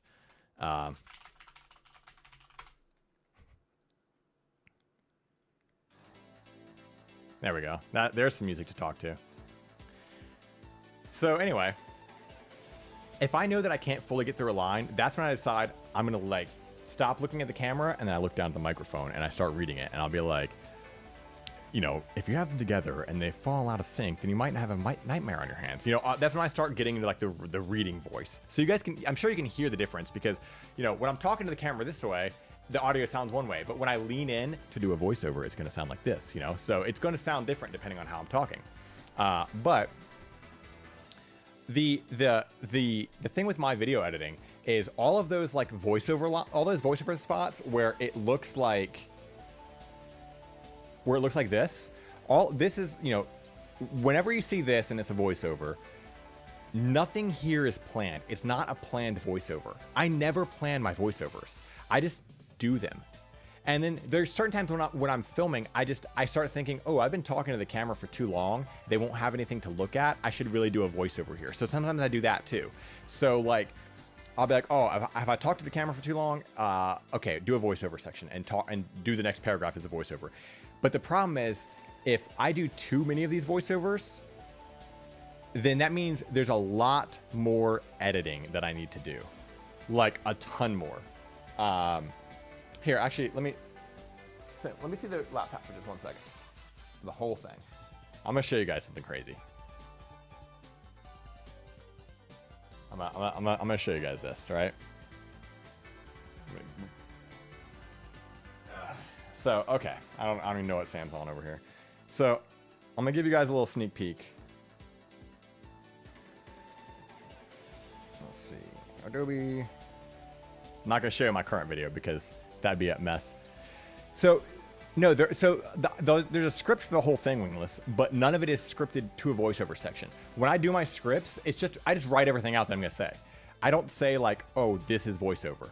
I just feel it out as I record. It's pretty stupid. I'm sure there's other people that do it much better than I do, but that's just like, I don't know, that's just the way my brain works, you know, like, because there'll be certain times where like I think I'm gonna do a voiceover, but then I'm like, oh no, that would be better if I looked at the camera and did it. So like sometimes I'll record the same line twice and I'll look to decide how it sounds, or I will look at it and decide, ooh, does that look better as voiceover or does that look better as this? I'm literally opening up Adobe to show you guys because it's fucking stupid, but this is one of those things where, let's see. What we got here? We're going to open up my 3DS video here. Or, no, I'll open up the,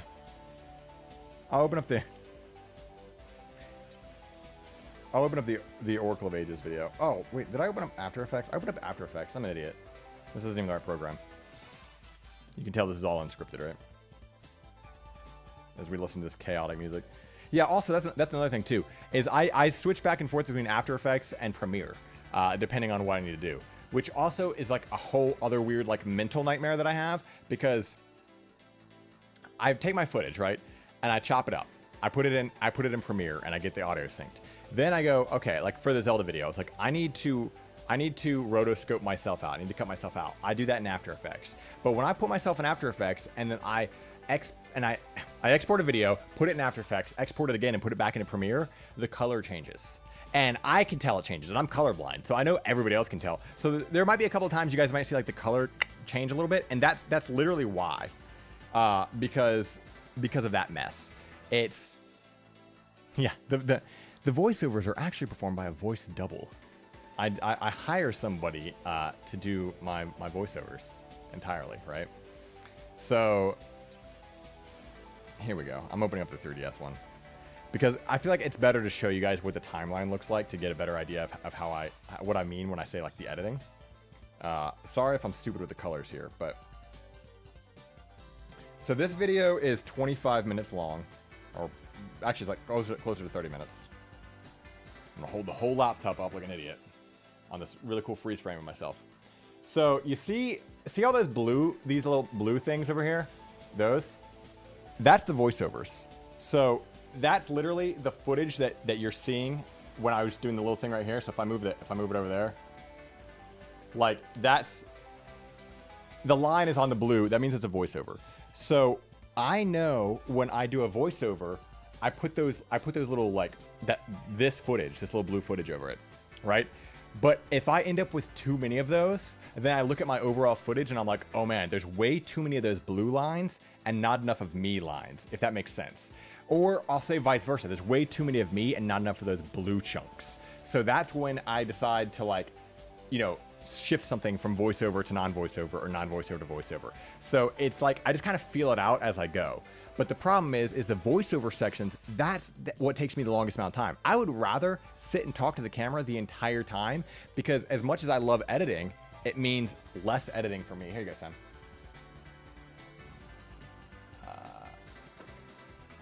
It means less editing for me overall, because, you know, I don't have to, I'm just talking. But then I get into this other weird dilemma. Where I'm like, yo, what's up, Martinez? How you doing, man? I get into this other weird dilemma where if I talk to the camera too long and I feel like I didn't show enough, that's when I'm like, oh, I need to put up footage in the corner, right? So like when you guys see me like talking and like I have little like pop up and it's like some bullshit or whatever, you'll now know that my mental thought here is I was literally thinking while editing, I was like, wow, it's just been me for too long. I need to show something on the screen. And that's literally why I do that. Greetings from Canada. Nice, man. What part of Canada? Are you in like the closer to like Toronto side, or are you closer to like the West Coast side? I'm actually over on the West Coast myself, but I've been to Canada before. I've only ever been to British Columbia though. So But yeah, so that's kind of how you guys, you know, that's kind of weird, my weird editing process. Everything is felt out just by watching it and editing it in real time. Like nothing is planned. Literally nothing is planned besides the script. The script is written, and even then my scripts are actually, oh nice. Yeah, oh dude, I love British Columbia. Like it is literally gorgeous, absolutely gorgeous. I'm down here in Pacific Northwest myself, so in Oregon. So yeah, if you get a chance, literally to anybody, if you ever get a chance to visit British Columbia, definitely do it. Like, whew, yeah. But yeah, a lot of my scripts are improvised on the spot. I write the script out, and then I say what comes more naturally, if that makes sense. And I think that's why, if you guys actually look at my older videos, like from 2020 or 2021, the ones where I feel a little, it looks like I'm a little bit more stiff. It's because I am. It's because I was concentrating entirely too much on getting the script exactly right. So, you know, I'm pretty animated person. I talk with my hands a lot. I you know, you guys watched when we just did this N64 stuff, right? So we just did all this nonsense N64 stuff. All right, the melee is killing me. I got to switch to something else real quick. As much as I love it, it's like it just keeps going. But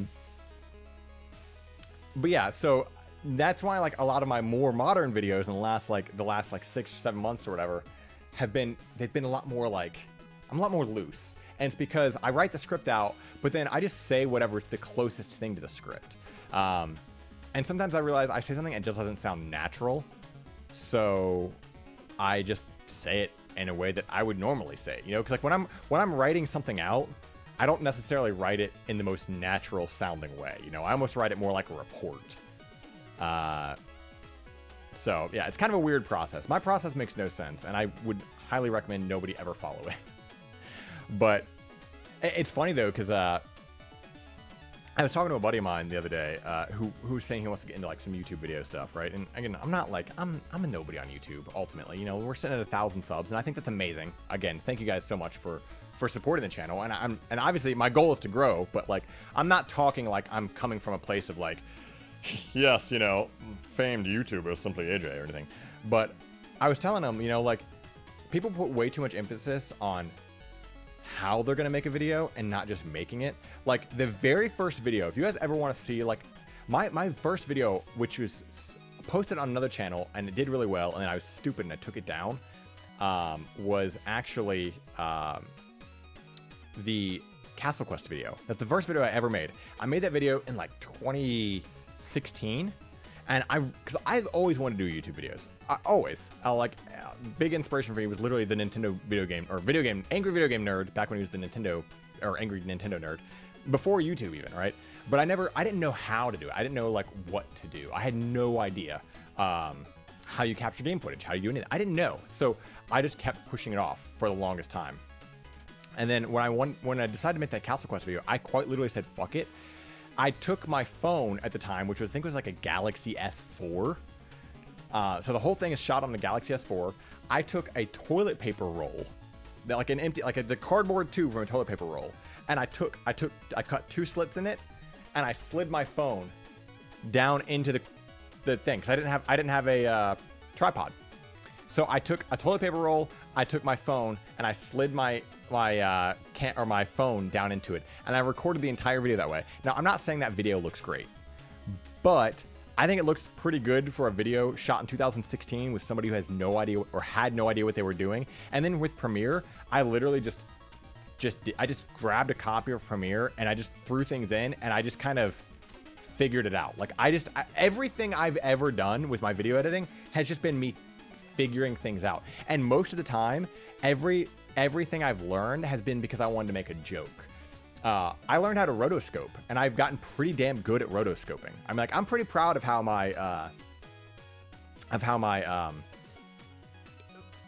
Zelda video turned out with the 2 of me, because yeah, I could have easily sat on one side and sat on the other side, and I could have just cropped the video and split it. But one, that doesn't work because if you're sitting on one side and you're sitting on the other side, the lighting in the background changes. So there'll be a visible line in the background where the lighting changes, right? So that looks gross.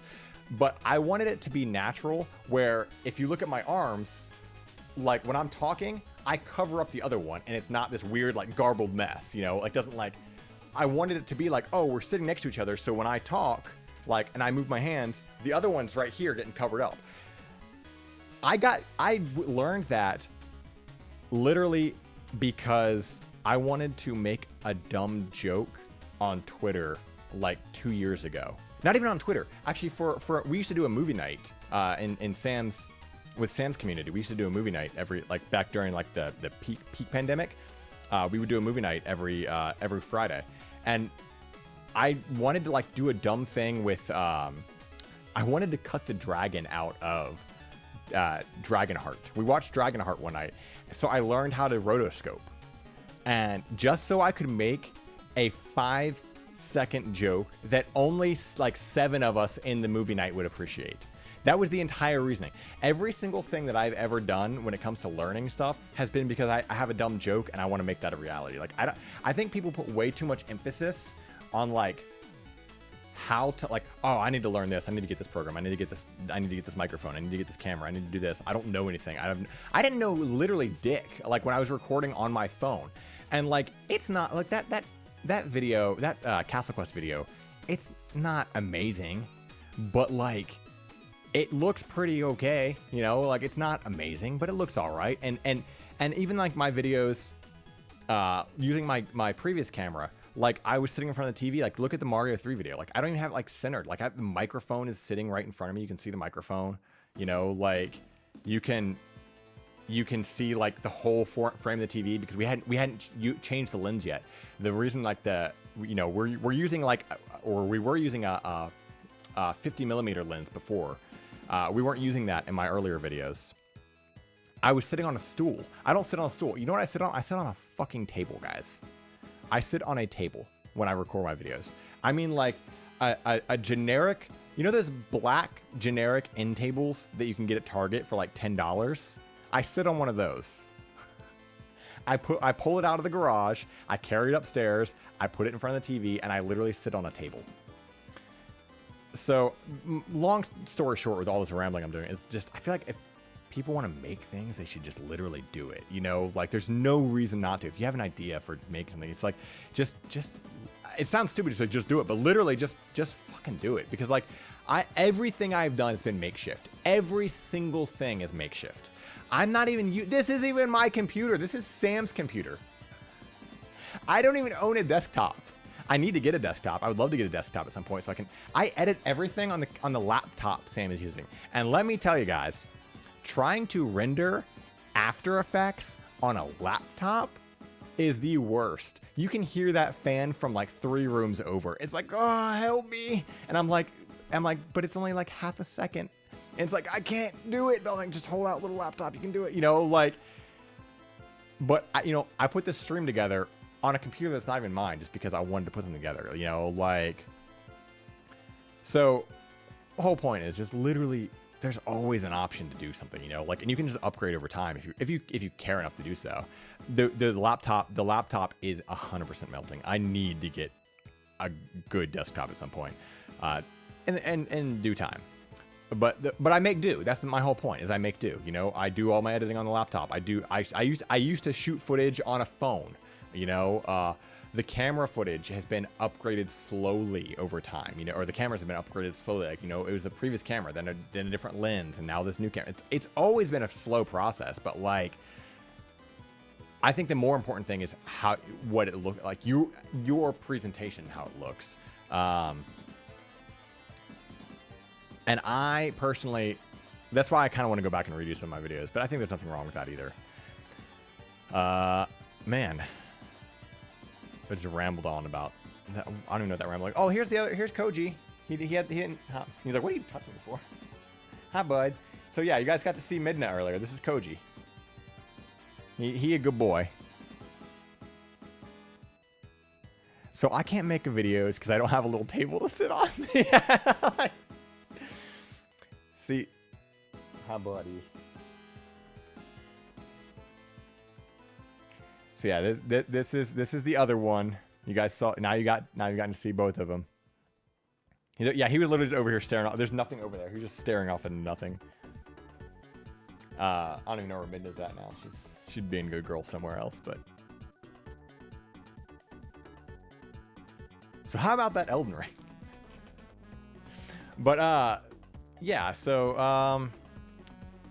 I guess okay, here's a question I'll pose to you guys. Just I don't know if you have a preference. You don't have to answer if you don't want to, but like I said, I am gonna put this out there. Yo, yes, thank you, Jay. Of course, Jay would see good old Chuck Mangione. What's my opinion of Castlevania 64? Okay, there's a good one. So, Castlevania 64 is a good game for what it was when it came out, but it's not exactly the best Castlevania game. It's not really a good Castlevania game, but it's a good game.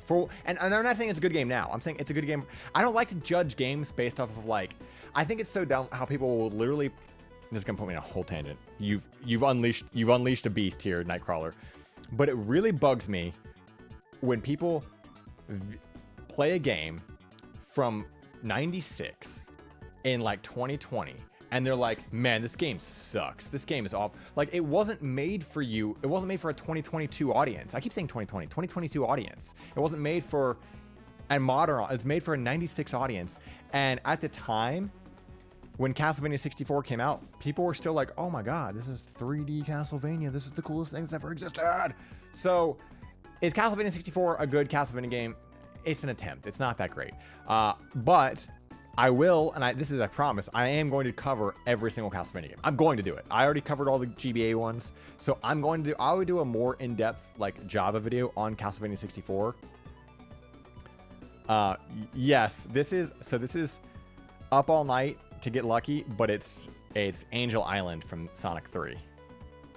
So yeah, it's Siva Gunner. Siva Gunner is amazing. If you guys don't know, again, the Siva Gunner channel, check it out. You'll hear something and you're like, oh, this is video game music, and then suddenly it's DMX. Like, I'm not even kidding. But yeah, so what do you think of Castlevania 64, Nightcrawler? And I will say, hey there. Oh, what? Why was my video? I don't know what happened, guys. I'm sorry. My video just started playing in the background. Like, my own video started playing in the background. I don't know. Okay, so what it is, I had a playlist playing and the playlist ended, but I'm playing the playlist and then like it jumped. It was like, hey, don't you want to listen to this? Anyway. Oh, hey there. Yeah, that was. God. Oh. Self-promotion. Ugh. Self-promoting.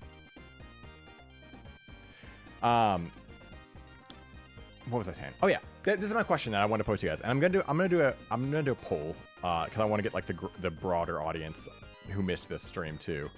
The best time to get a plant tree was 20 years ago. The second best time is exactly. Just literally just that. 3, yeah. The next Java is gonna be 3 me. For every Java I do, I'm just gonna add in more and more of me. But okay, actually, I'm not even kidding, guys. There was a thing I wanted to do in that Java. I didn't do it because it was a little too much work. I'll tell you guys what I wanted to do though. Maybe I'll save this for the future. Because of the cut content, I just thought of this in my head just now. I wanted to have a third version of me that got cut out of the video. Like, that would, like, you know, because like each version of me was supposed to represent each Zelda game. That's why like one talks about this Zelda and the other talks about this Zelda. But there's the cut third Zelda. So I wanted to do that, but I didn't do it. But it just got this. It just made me this really good idea because it was incomplete. The idea was just now.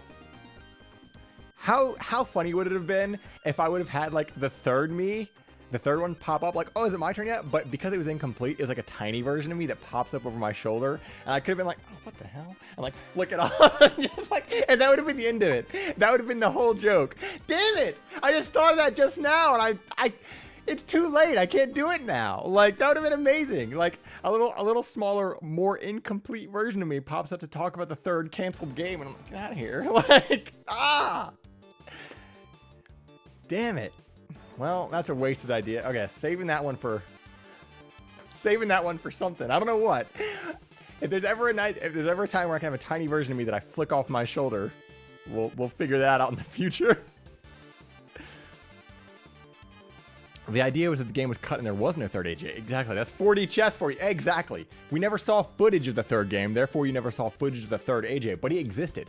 In fact, in this 25-minute documentary about just another video about The Legend of Zelda, Oracle of Ages and Oracle of Seasons by SimplyAJ, you'll learn that there was a third SimplyAJ in that video.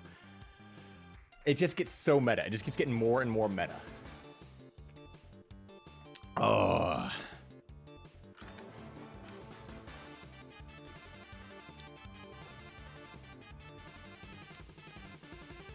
That's fair, Nightcrawler. I can respect that. Nostalgia may be a factor, but I still kind of like it. Yes, controls are rough, and the Nitro Grow Boom level is stupid difficult, but they did well. That's the thing, Nightcrawler. No, I agree with you. I 100% agree with you. I mean, this is coming from somebody who's been playing games since fucking Atari. You know, like, so it's hard for me to judge a game, an older game, and be like, oh man, this sucks. Like, I mean, I literally have a video about it, and again, that's a video I could probably go back and redo, is the not judging games based off today's standards. Like, actually, that is a video I do plan on going back and doing. The 3 NES Black Sheep. I am actually going to redo that video at some point. That's a promise. That topic is like super important to me for some reason. I don't know why, but those 3 games I talk about, Simon's Quest, Castlevania 2, Zelda 2, and Mario 2. Like, people complain about them all the time, but they don't realize that when those games came out, people were losing their minds for those games. Like, and they loved them at the time. You know, like, my dad's friends would come over and we'd all play Castlevania 2 together. But that's a whole, yeah. So point is, I agree with you, Nightcrawler. It has its rough spots, but for what it was a great game. But yeah.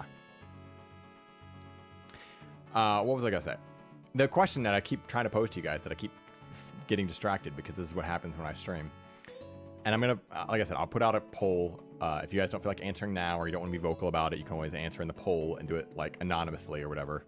But do you guys prefer the Java videos, or like where it's basically a review of a video game, or do you prefer the other videos, whatever the fuck we're calling them, just the normal ones that are just weird about random video game topics? Or are you undecided and you like both equally?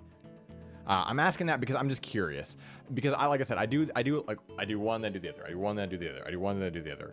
And I don't want to like, not that it's all that hard to really, you know, think of a topic, but like, I don't want to like just one day end up doing like 6 Javas and people are like, oh, what the fuck? Where are the other videos? Or like one day I do like 6 videos that aren't Javas and people are like, what the fuck? Where are the Java videos? You know, like, so I'm just kind of curious what, you know, if people have like a, just gauging interest. That's my whole reason for asking. Because I do like the normal videos. Yeah, you're right, Reb. That's true. I think that the thing is, I like. You know what? Here's I got something I'm gonna put up for you guys. Do I have it on? I do. I can play this. Because you never heard this. So I had this specifically made. I literally paid for this. At the end of my video, so you guys know how at the end of every one of my videos, I always end it with Bead's theme from Pokemon Sword and Shield because it's like chaotic and I love it. Like that is literally, Bead is my favorite part of Sword and Shield. I'm not a big fan of Pokemon Sword and Shield, like compared to the other Pokemon games, but I love Bead and I love his like chaotic theme. So that's why I use that in my videos, right? So I wanted to stick with using Bead's theme, but I wanted it to be more of like a chill vibe. So that's what that song that plays in my Java videos is, literally Bead's theme, but I don't know if anybody even knows that. I have no, because like you only hear snippets of it, so I can actually play that right now, because I don't know if anybody has any idea that that's a thing. You know, like, I'm gonna play Bead's theme first so you guys can kind of compare it. But Guzma's great. Not gonna lie, Guzma's great. I just really like Bead's theme. That's literally, you know, it's just something about Bead's theme. Here we go. Where you at? I got literally every song I ever use on here. I put them on Sam's computer because I did some editing on here at one point. Because yeah, that's the thing. I can only find, there it is. Oh, please don't blast my ears. Please don't blast their ears. There we go. So yeah, this song, I literally like paid to have this made because like I wanted to like keep the bead theme thing, but like I realized it doesn't have, like, I like it. I like how it turned out, but it doesn't have the same oomph of ending a video. Like that's why I kind of fade out with it. But I like,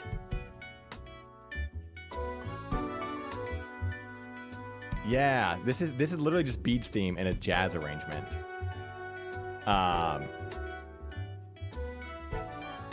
But the thing is, like, it works great for like a little coffee shop cool vibe, but like I can't like abruptly end the video with this, you know? Like that's why I like beads theme, because I can just abruptly end the video and just like, I don't know, I think to me it's a funny gag. I always think it's a funny gag to just like abruptly end a video. But yeah, I had this made because I wanted it to sound like beads theme, but be jazzy and whatever. In all seriousness, keep both series, but don't limit yourself to doing a job and then doing an essay. Yeah, that's a good idea. I appreciate the insight. You guys never even hear this part of this. Like nobody's ever heard this part of the song.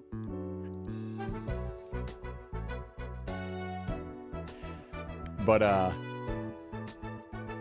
you know, it's just one of those things where like I feel like there's certain things like I can't show off that I want to show off, you know, like this music, like, because like that, it's nice to be able to do a live stream just for this, even though I don't plan on doing these all that often, but yeah, that's quite literally the here,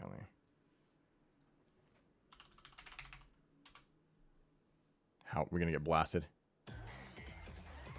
It's literally just this, just slowed down and played it with a different arrangement. Yeah, there's a whole song. It's literally this song that's playing. This is the same song. You can tell right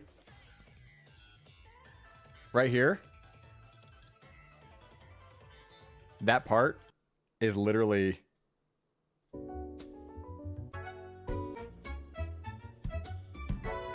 that's this.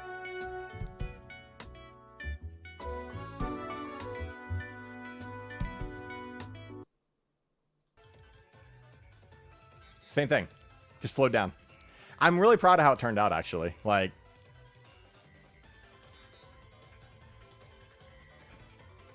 I know. I don't think that's just it. I don't think anybody realized that they're literally the same song. I don't think anybody, like, nobody realizes, like, unless you go down and you look at the description. I actually put a little thank you to the guy who did it. You know, like in the Java videos. Every video that has a Java. I link to the guy's stuff because he's great. Like he's really good at making music. But like you would never know that they're the same song. So it's not just like the Java theme is not. So okay, I'm gonna toot my own horn here a little bit, right? But I really love meta inside jokes that like even if only I find them funny, or even if only I appreciate it, right? That's why I wanted to keep it the same song. But I wanted, like, I couldn't just end a Java like this. I can't just be like, you know, and this was just another video of, here, let me just let's do it. Let's just, if I have a joke and I'm like, suddenly like, I'm like, oh man, and that's the way the cookie crumbles. You know, it works. Because that's apparently the joke I type. That's the kind of joke I make, right? That's just me now. You know, oh, what, are you driving some beat up B-52? But I can't be like, and this was just another video about Super Mario 64. It just doesn't have the same punch, you know? So like, that's why I had to change it. But I wanted to keep it Beads theme. So that's why I got the jazzy remix made. I'm really happy with how the jazzy remix came out. But yeah, it's all a dumb meta joke in my head. Like to me, I'm like, I got them. You know, there's Beats theme. They'll never know. But yeah. It's all stupid. Yeah, you got like for a thing like that, you got like I can still have like obviously I can still have jokes in the Java videos. Like that's the structurally speaking, the Java videos are no different than my other videos. The only difference is the fact that the Java has an intro where I do like a little like quick little intro, and they have a different outro. That's the only difference. The whole middle part is all the exact same, like except for the fact that Java videos talk more in depth about a single game, as opposed to like some weird thing where I'm like, did you know that in 1989 Nintendo made this doll and then it was used in promotional footage in 1996 where they decided to crush its skull and electrocute it? Like, you know, like that's the only difference is like it's the beginning and the end. Structurally speaking, the videos are all the exact same.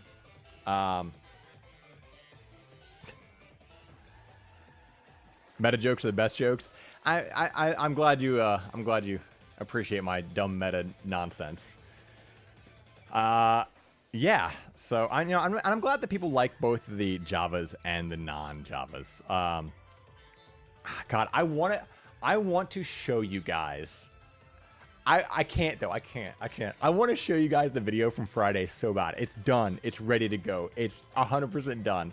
I want to show it so bad because it's okay. The only thing I'm gonna say is it's the most manic you'll ever see me on camera. It's insane, right? It's a stupid video, but it was the video coming out this coming Friday it was an idea that I had where like, okay, I'll tell you guys about the video without telling you what the video is. I had this idea about this video I want to do, right? And I was like, oh, that could be a lot of fun to just do this video that's like about a specific thing, right? I know I'm being vague, but there's a reason for that.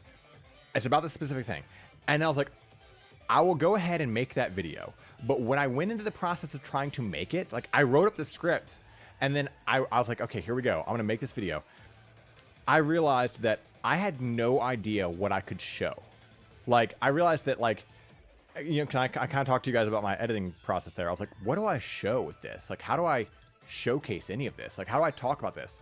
So what I did instead is I scrapped it and I reworked it into something else. That way I don't really have to show that much at all. And so again, it's that whole dumb thing I was telling you guys about with like my idea for editing, where every video that I do came from an editing idea. It literally came from a, how can I edit this to be funny or be some, because I'm not trying to be a comedian out here, you know, like there's people that are funnier than me, but I think like I can make a joke here and there and I can be pretty entertaining in that regards, but like I think there's a limit. There's a good, that's why like in my Zelda videos, right, the whole bit with the two of me, like I had to be very careful with that because I thought it was stupid and I thought it was funny, but I also know that it's really, too much of it can be cringy. That's why you only ever saw the two of me at the very beginning, and then the switch where we talk about, you know, the two different Zeldas, and the very, very end. Because I know some people like don't know when to cut a joke, and they'll do something similar to that. They'll have like, and they'll just make the whole video be grating, like, oh, I'm fighting with myself. It's this dumb joke, right? So I think like having the forethought of when something is funny and when something is not funny is very important. And with the slowness of, I about said what the video was. With the video, with the video, the video that I did, the script that I wrote, I realized that it wasn't like it. I had nothing to show, so I redid it to make it so I had something to show. And anyway, the whole point is I hope you guys enjoy the video on Friday, and I really want to show it off, and I'm really happy with how it turned out. But it's really stupid. But also keep in mind that. After that 3DS video and after the Java video, like the 3DS video is the biggest video I've ever done on this channel, and I cannot believe how well it's done. Like it's almost at 20,000 views. That's what's happening. Oh God, what's happening? Where'd this music come from? Oh God. Anyway, yeah. So I'm forewarning you guys though. The 3DS video having 20,000 views, it almost has 1,000 likes. That's huge for me. I mean, when you compare that to my other videos, like if I'm sitting at like 300, 400 views, right? When you get something like almost 20,000, that's crazy, especially on YouTube where like anything can happen. You know, you can. I don't put out videos like going, oh God, I really hope this does well, or I'm gonna go crazy, because I know that I'm putting something into the ocean and hoping it gets noticed, and that's fine. I think I'm not stressed about that.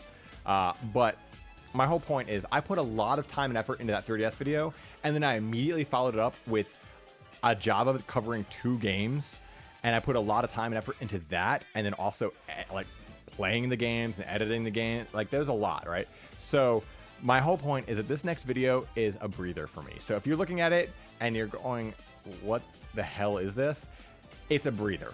I wanted to put something out, but it's a breather. Like it's just like it was just fun. So this coming Friday, the video, keep that in mind. It's not serious. It's just dumb and it's for fun. And it was to give me a breather because I put so much energy into those last 2 videos, like back to back. And on top of that, the funny thing is, next time Nintendo closes an eShop, AJ about to pop up. Yo, next time when they shut off that Switch Online, I'm coming for them. I'm like, all right, guys. They shut off the Switch Online. Oh, wait, you're fucked because you can't download those games. Never mind. Video over. Anyway. So no joke, guys. I actually thought about, I can tell you this. I thought about doing a video for like the PlayStation 3 store. This was like, the whole idea of doing these store things was just because I wanted to do it. Like I made that Wii U video months ago. You know, I made that Wii U video well before they made that like official announcement. Like there had been whispers, and the reason I made that Wii U video was because I knew it was coming. Because if you go back and look at the Wii U video, it's kind of funny. I can poke fun at this with you guys. There's a couple of comments in the Wii U video that you'll see where people are like, actually, this announcement that the shutdown was happening was only for certain countries. And yeah, no shit. But the thing is, once it starts happening in one spot, it's a chain reaction. It's gonna happen everywhere. You know, like Nintendo is not gonna shut down their Wii U eShop in Europe and like Japan and then leave it up in the US. Like that day is coming, you know. And I knew that day was coming, so I went ahead and made the Wii U video because it's exactly, it's a domino effect. So I wanted to make a video that I thought was just like funny, that I thought would be some games that I thought were on the Wii U. That's not like, I want to make a video about games that I thought were worth getting on the Wii U, because I think the Wii U is like severely underrated. Like I love the Wii U. I think that system is awesome, but it's severely underrated. One of the dogs absolutely ripped ass.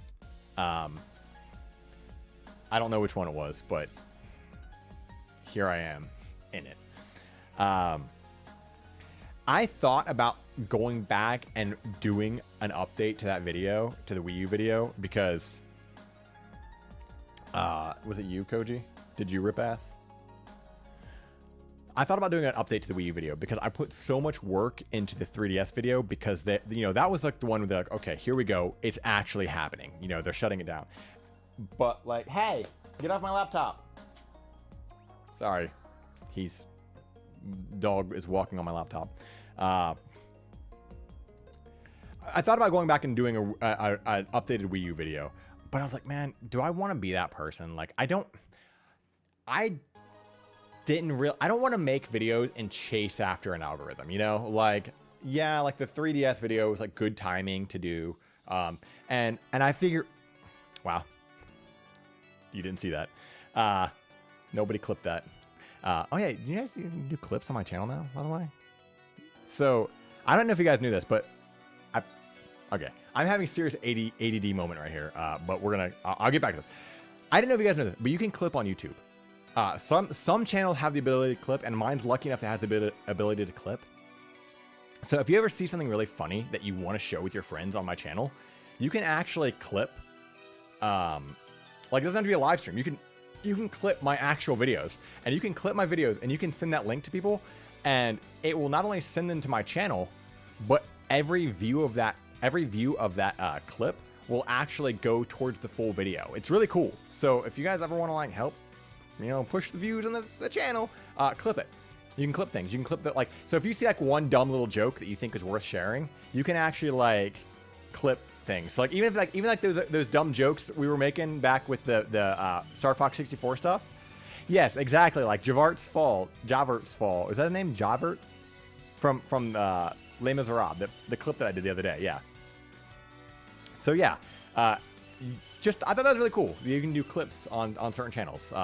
I'm not sure when it's rolling out to everybody. They've been rolling out slowly, and I just happen to be lucky enough to have it. But yeah, if you ever see anything that you think is funny for my channel, or like, oh man, this is a cool thing I want to show just this part, you can clip it and send it to somebody. It's different than actually like, because I know if you hit share, you can actually like put in a timestamp and have people watch just that timestamp. But yeah, the clip will just be that one section, and it'll keep playing on repeat. But yeah, anyway, back to what I was saying, which I completely forgot. What was I saying? Somebody remind me, because I have stupid brain apparently. What was it? Oh yeah, algorithm chasing. The 3DS video, right? So it was weird timing because I made that Wii U video well before the announcement, and then I had planned on making a 3DS video because people had asked me, like they like in my comments, like, hey, you know, would you mind covering 3DS? I was like, yeah, that'd be cool. I can do that. But I kept putting it off because I had other plans. I had other videos I wanted to make, and I was really like involved in getting those Javas done for the Castlevania series. Which, okay, I will say, I'm genuinely surprised. Sorry that I hit the mic. I'm genuinely surprised that out of the 3 Javas that I did for Castlevania GBA games, Circle of the Moon is the one that did the best. What? I mean, I'm not like complaining that the other like at all, but I'm just saying like that's the one that I expected to do the worst of the bunch. And yet, if you look at like the 3 Java videos, Circle the Moon is viewed 5 times more than the other Java videos. The other like Harmony of Dissonance and Aria of Sorrow. Like, isn't that kind of wild? Like, dude, the things that YouTube make no sense. Like, it's that's what I'm saying. Like, it's a drop in the ocean, and you just have to hope that someone notices. And it's kind of wild because you put something out there, and you have no idea if it's going to do well.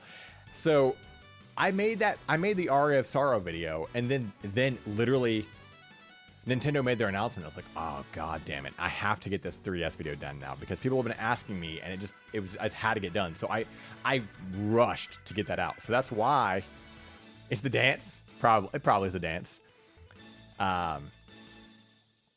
But that's why you'll see, like, I posted the Aria of Sorrow video, and then 4 days later I posted that 3DS video. I don't know if that affected the growth of the Aria of Sorrow video. It might have affected the growth of it. I don't care if it did. It's fine. If people want to find it, they will. Yo, what's up, Sigma? How you doing, man? Sigma, you missed our N64 VHS things, but now I'm just talking about random stuff. So hopefully you enjoy that. But yeah, like, but I posted that video, and yeah, I know. I love how of all the parts of the video that's what it shows is the dance. I know, it's great. But what is happening?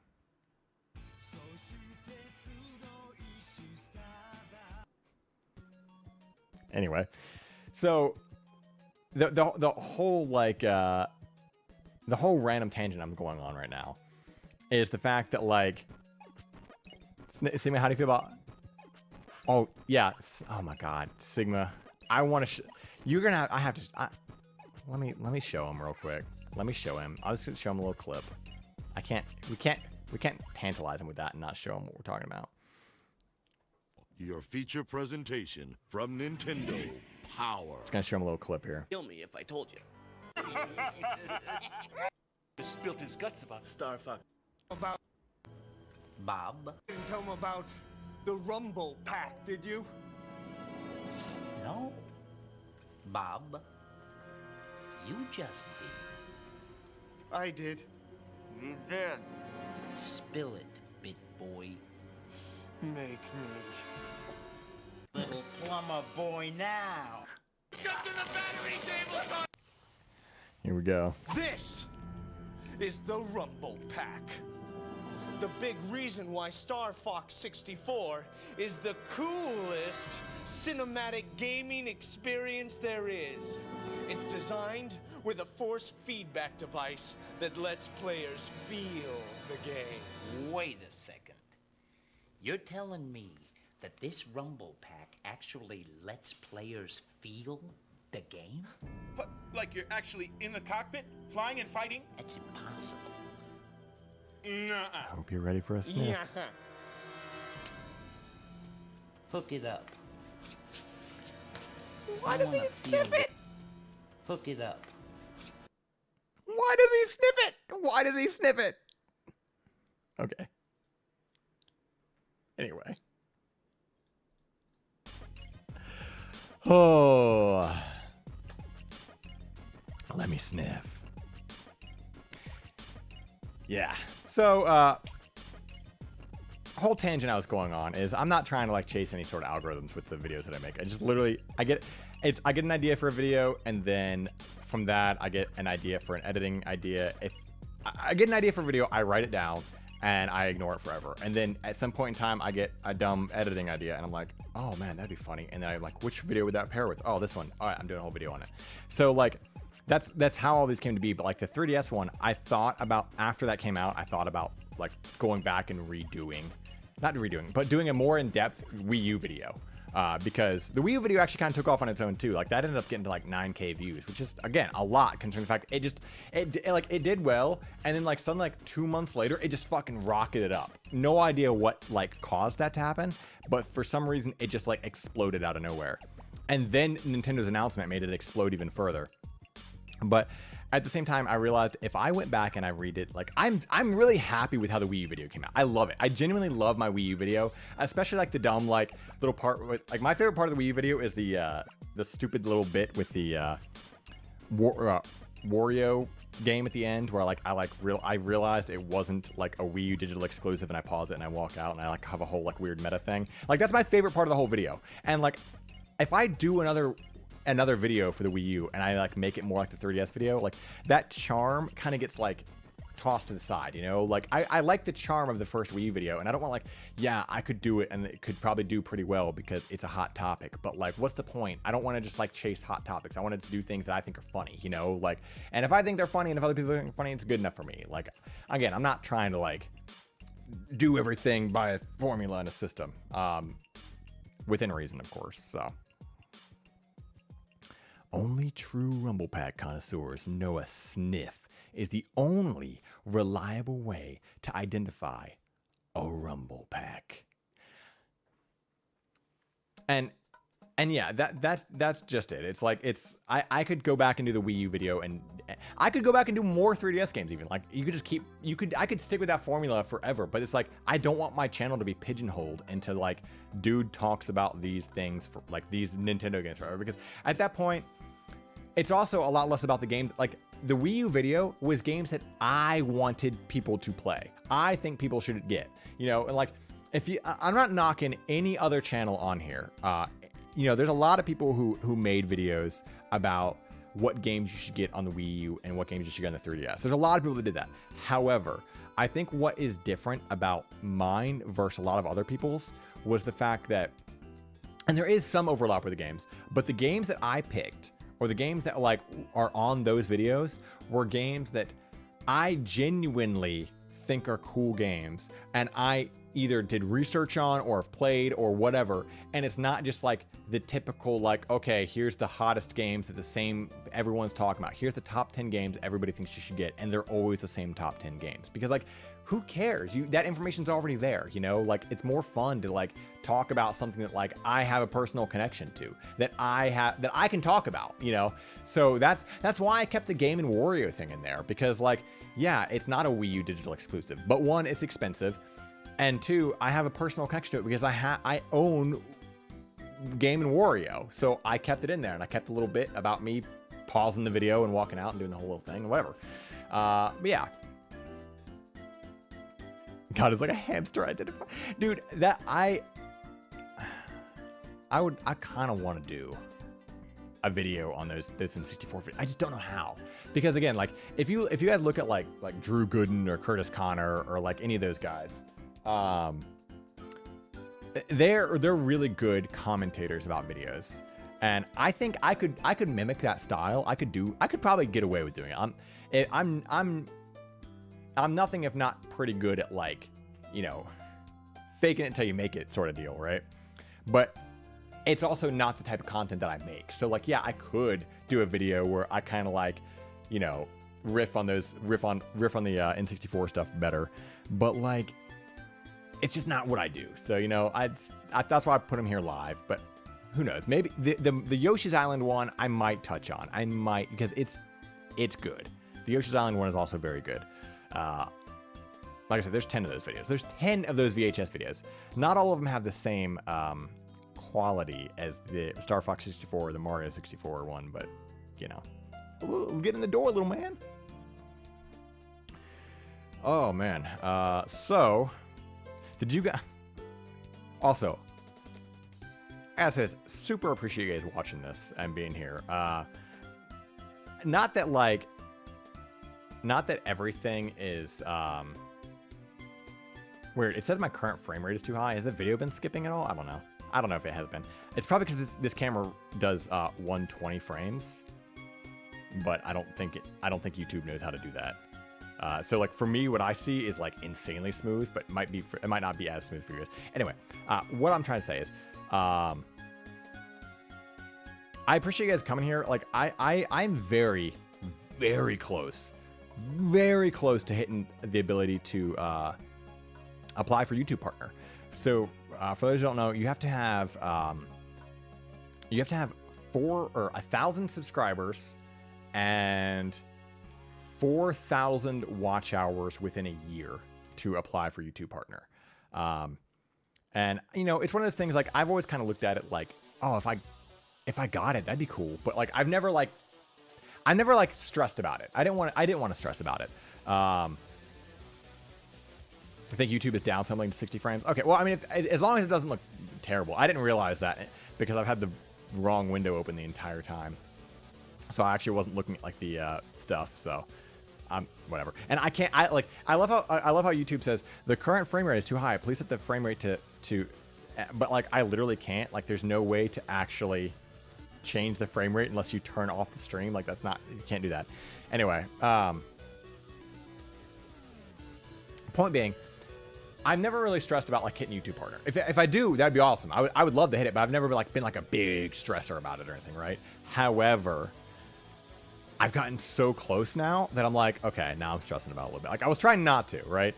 But like, I know that 4,000 watch hours thing is a pretty big deal. I'm so close.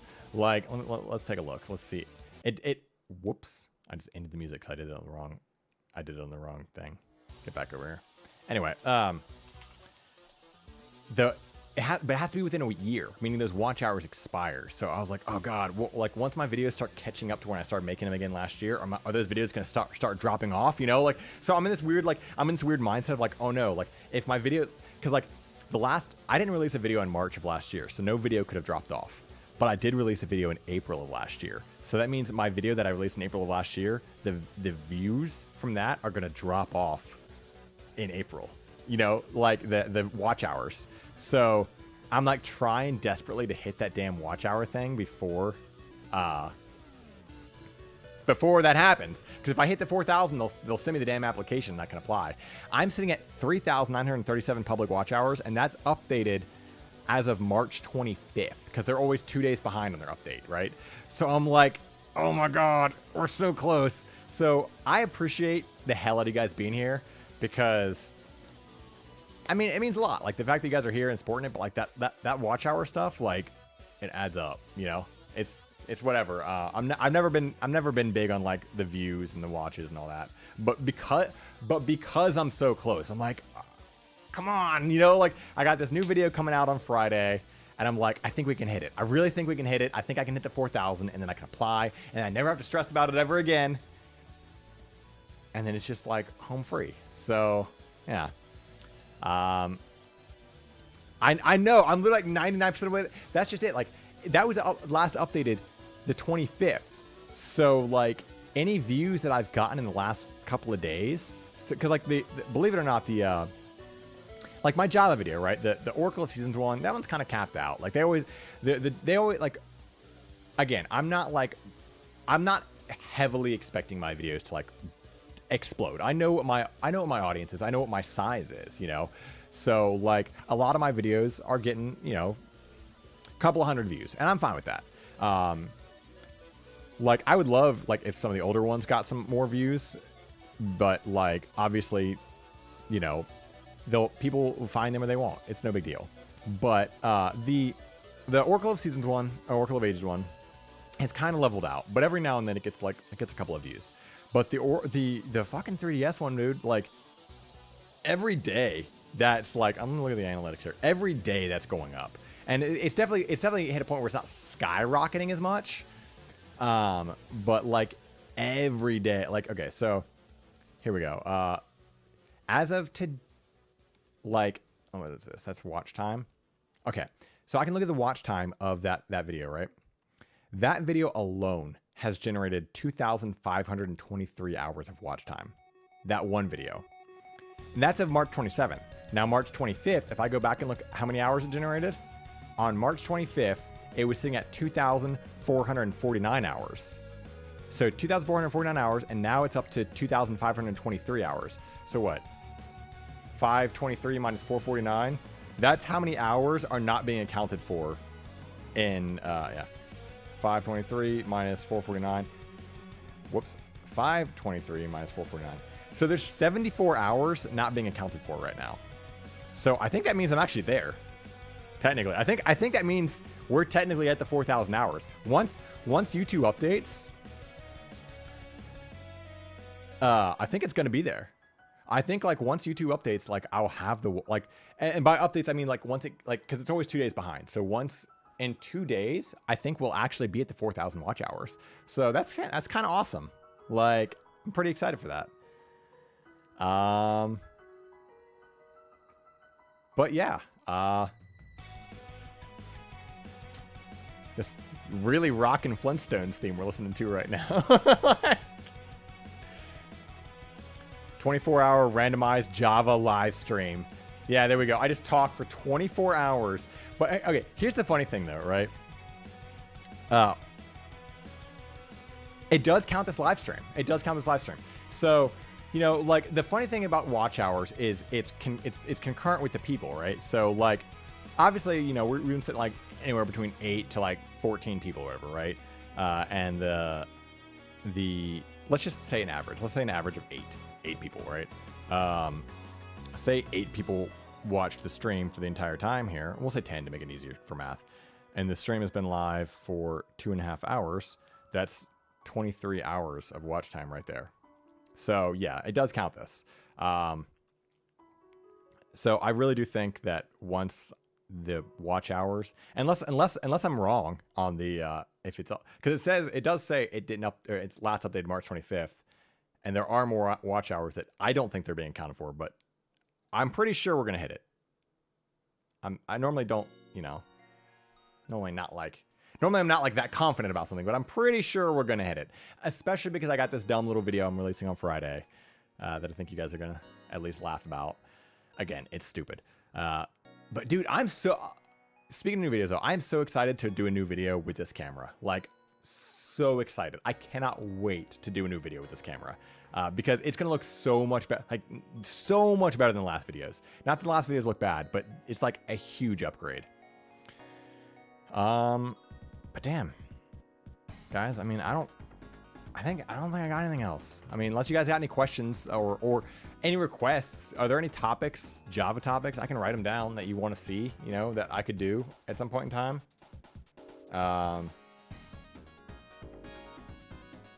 If there's anything you want to know, like, ask away. But I think I've rambled on about myself and my process, and dude, Sigma, it's awesome. Like this will actually be what Sam's gonna be using for her streams from now on, just so you guys know.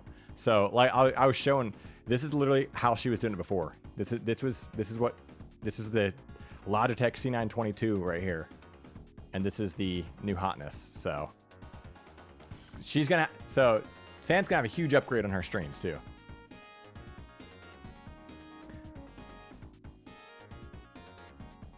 I'm not worried about finding info, Wingless. I can always find it, because the thing is, I feel like the big thing of the Javas is I like, you know, I put a little bit of info in the beginning because I find it interesting. And I know some people do, but like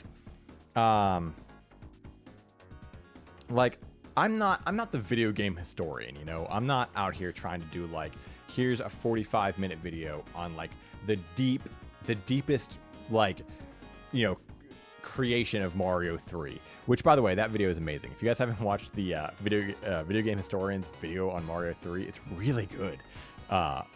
Came out a couple years ago, but I do think it's interesting to put some of the information there. So yeah, like I like to do, like the Java videos are pretty much, by now, if you've been watching them, you know, the general breakdown is introduce the game, talk about the history of the game, talk about how well the game did financially and critically, and then talk about my thoughts and feelings about the game. And while I do that, is kind of why I talk about the game itself, because also, okay, here's the thing.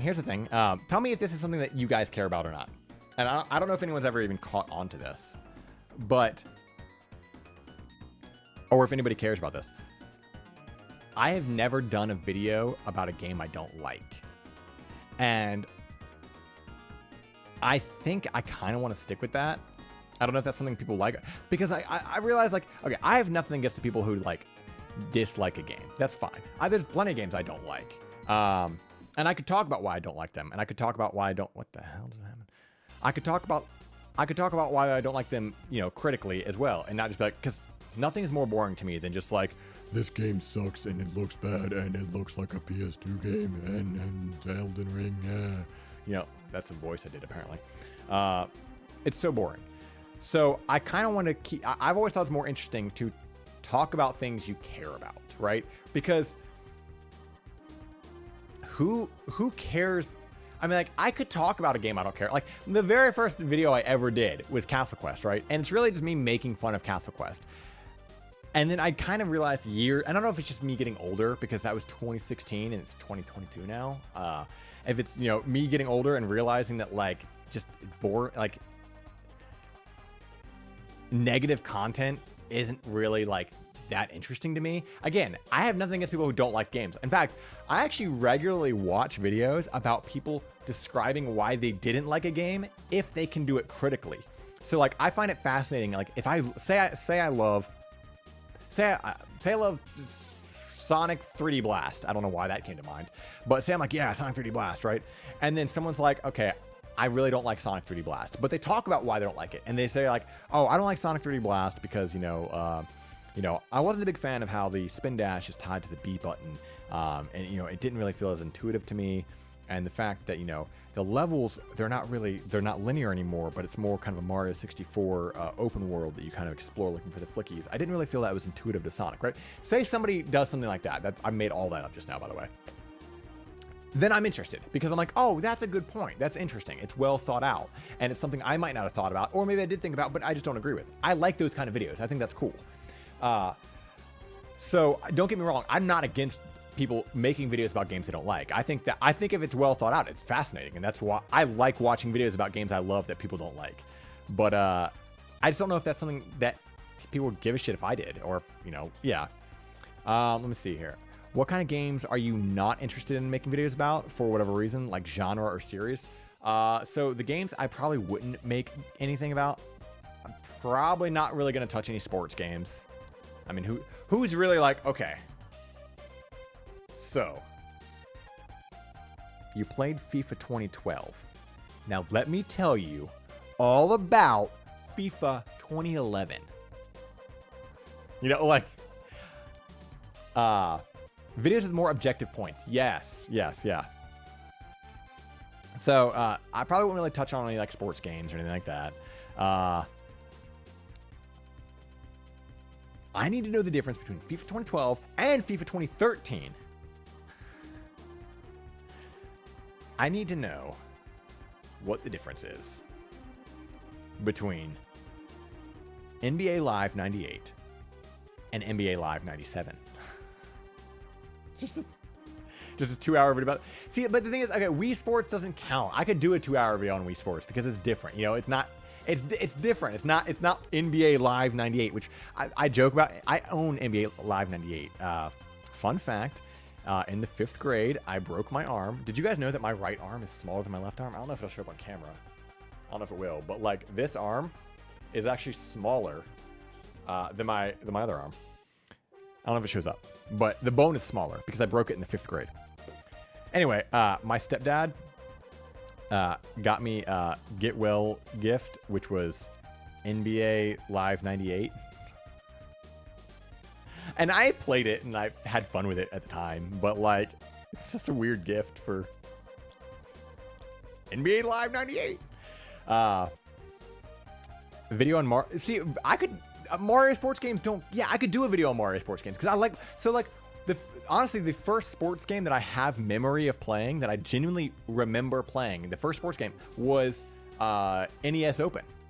I played the shit out of NES Open with my dad on the NES. I loved NES Open. And there was so many things I didn't understand. I didn't like that game had like a whole like, okay, you can go to the clubhouse and you can trade out your club. It was pretty advanced. Oh my god, am I going to do a Java on NES Open? It was pretty. Am I going to do a Java on NES Open? What have you sparked in me? What have you sparked in me, oranges? It's orange Skarmory. I just said oranges. I was reading, it's orange Skarmory, right? I was reading it as oranges Karmory, but then I realized, wait, no, it's Skarmory, like the Pokemon. Anyway. Yeah, Mario sports games definitely have their charm.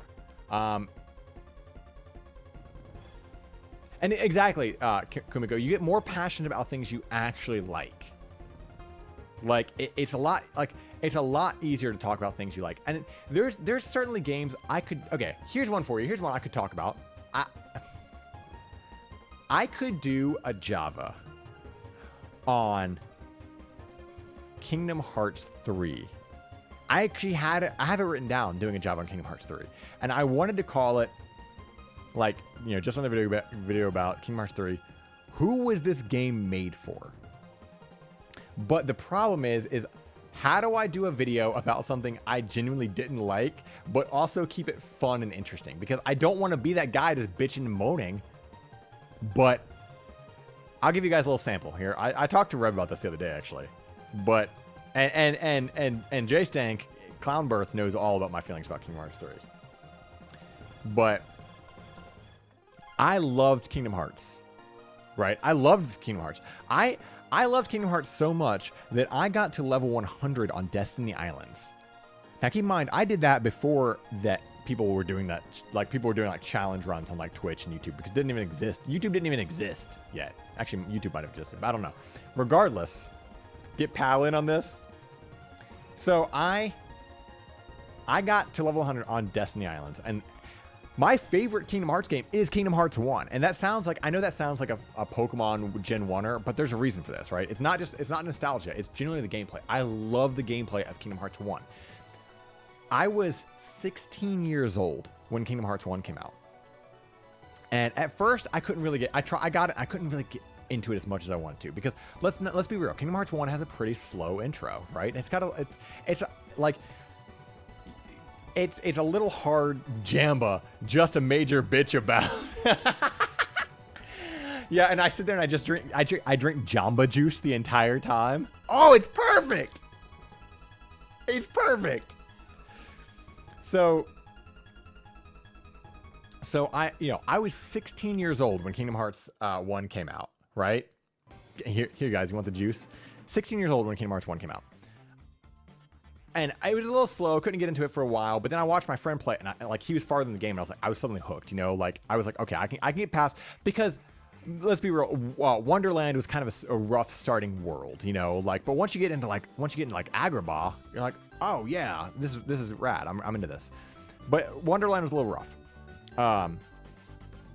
Anyway, so I loved Kingdom Hearts 1, and I was so excited for Kingdom Hearts 2. Like, I used to beat Kingdom Hearts 1 all the time. I played it, beat it all the time. Did everything you could possibly do in that game. So excited for Kingdom Hearts 2. It comes out when I'm 19 years old. Now, that's not a problem. I was 19 when it came out. 16. That's, you know, that's a decent gap between games. Wonderland and Deep Jungle as a kid. Exactly. What a mess. Yeah, exactly. Yeah, Deep Jungle too. Yeah. So excited for Kingdom Hearts 2. I was on vacation when Kingdom Hearts 2 dropped, and the whole time I'm sitting there like, I gotta get home, you know? Like I was on vacation because I was actually like, I was down in Florida with my sister, and Kingdom Hearts 2 dropped, and we both got like really bad like sun poisoning somehow, like down there. Like it was weird, I don't know, but like, so we didn't go outside, so we literally sat inside all day watching nothing but Hogan Knows Best on VH1.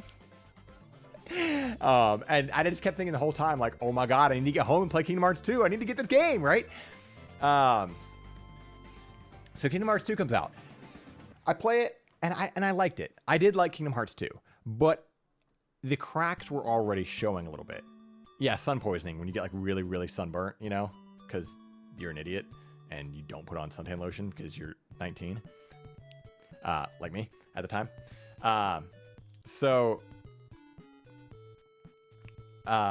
Anyway, so the cracks started showing a little bit. And what I mean by that is like, okay, get up on the Hydra's back. But like going back to the Coliseum wasn't as fun. You know, I loved the Coliseum in Kingdom Hearts 1. I thought it was like really well made and thought out, but for some reason the Coliseum in Kingdom Hearts 2 just sucked. Like once like the Hades Cup and all that stuff opened up, it didn't feel the same. The game just didn't feel the same. There was a lot of things that changed in Kingdom Hearts 2 that I didn't like. That I know it's all nitpicky. It's very nitpicky for me. Like I didn't like how every boss can only be killed with a finisher. Your combos, you have your combos, but then you have a finisher to every combo. You can turn off the finishers and technically never be able to beat a boss because you never have a finisher. Or you can just have a pure finisher and that kills enemies, right? But the thing is, the finishers are so strong that like when it comes to like normal Heartless, you might as well just spam a finisher. There's no point in doing combos because you do so little damage and then you do a finisher. It's a whole stupid thing, right? I know I'm going on a tangent. It's all gonna make sense, I promise. Regardless, I was still in the hype of Kingdom Hearts 2. I was still like deep in the lore.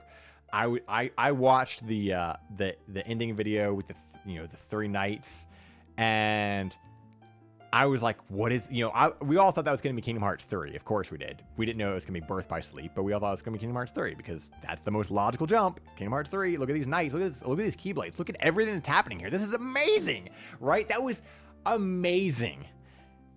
And then Birth by Sleep came out, and I didn't play it right away because it came out on the PSP, and at the time I just didn't have it. It took me so long, and then Chain of Memories came out. Actually, no, I'm sorry, Chain of Memories came out before Kingdom Hearts 2, and I did play Chain of Memories, and I enjoyed it actually on the GBA. I enjoyed Chain of Memories. I really enjoyed playing as Riku, and I actually didn't mind the card game like mechanic. I had a lot of fun with it, and it really blew my mind that at the end of Chain of Memories they had full motion video on the GBA. Like even though there's no audio, there's no like voice acting. There's audio, but there's no voice acting. It blew my mind, like seeing, like I'm looking at this, like I'm looking at a video on my GBA, like that's insane. So I skipped past that one, but I forgot anyway. But regardless, that's when like they just started releasing these games all over the place, right? Yeah, there's full motion video on the GBA for Kingdom Hearts, Birth by Sleep, Chain of Memories. So the years keep going by. The years keep going by, and we keep getting more and more Kingdom Hearts games, but they all become more and more. You can't skip them. You have to play them. They're all relevant to the story. You want to know what the story is, you have to play Kingdom Hearts Dream Drop Distance. You have to play it. You have to. If you want to know what the story is, you need to play Dream Drop Distance. You want to know what the story is, you need to play Birth by Sleep. Like the prequel. And Birth by Sleep is a pretty good game. 1/3 of Birth by Sleep is a pretty good game. But it's like, it was a lot, right? And it was just like, okay, but I'm still in it. I'm still in it. I'm still playing them. And Jay knows this. I mean, the amount of back on AIM and AOL Instant Messenger, back on AIM, when me and Jay are on AIM playing Ragnarok online together, you know how often we're talking about fucking Kingdom Hearts 2 and I'm having him explain things that like recoded. Yeah, recoded too. Like Jay's out here like being my like lore factory for like Kingdom Hearts. Like At one point, Jay had his icon.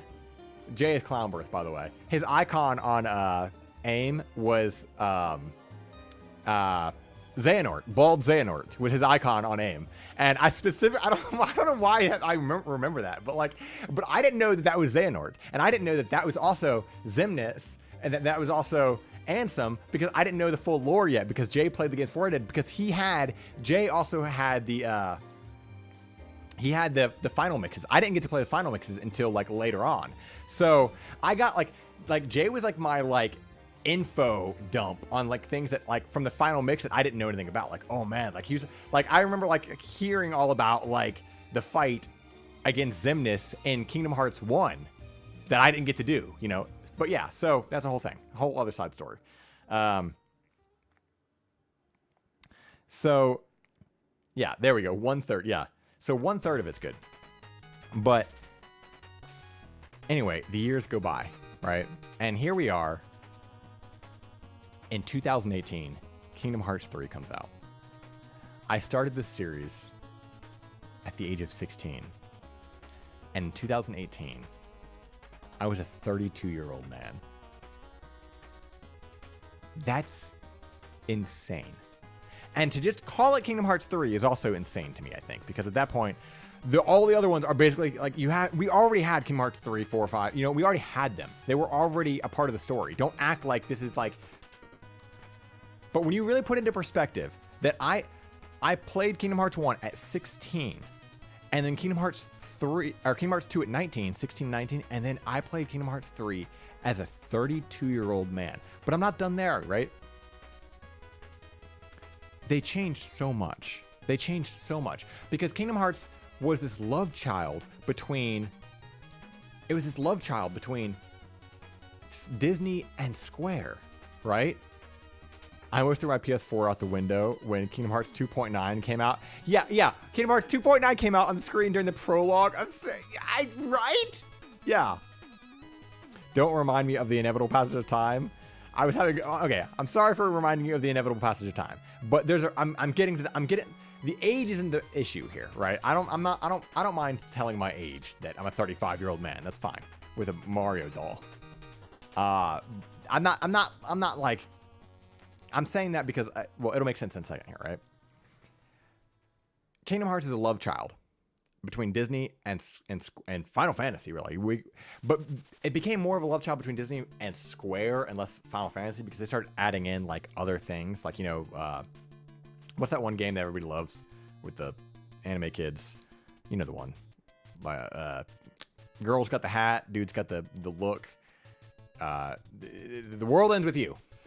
That's a good description. Girl's got the hat, dude's got the look. The world ends with you. You know, they started adding in like other things from like Squaresoft properties, not just Final Fantasy. But regardless, it's a love child between Final Fantasy and Disney. And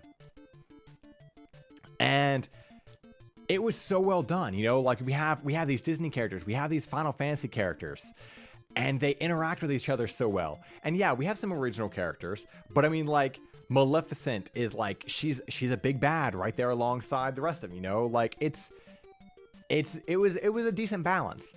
Kingdom Hearts 2, it's still a pretty decent balance, and yeah, they made some weird choices with making like Yuna and Co like fairies and whatnot, and I don't know what in the world they were thinking with Cypher from Final Fantasy VIII, and that was a train wreck. But regardless, it was still there. There was still a lot of Disney there, but you knew things were going downhill when they were like, okay, you know what the game is missing? We need a realistic Jeff Bridges.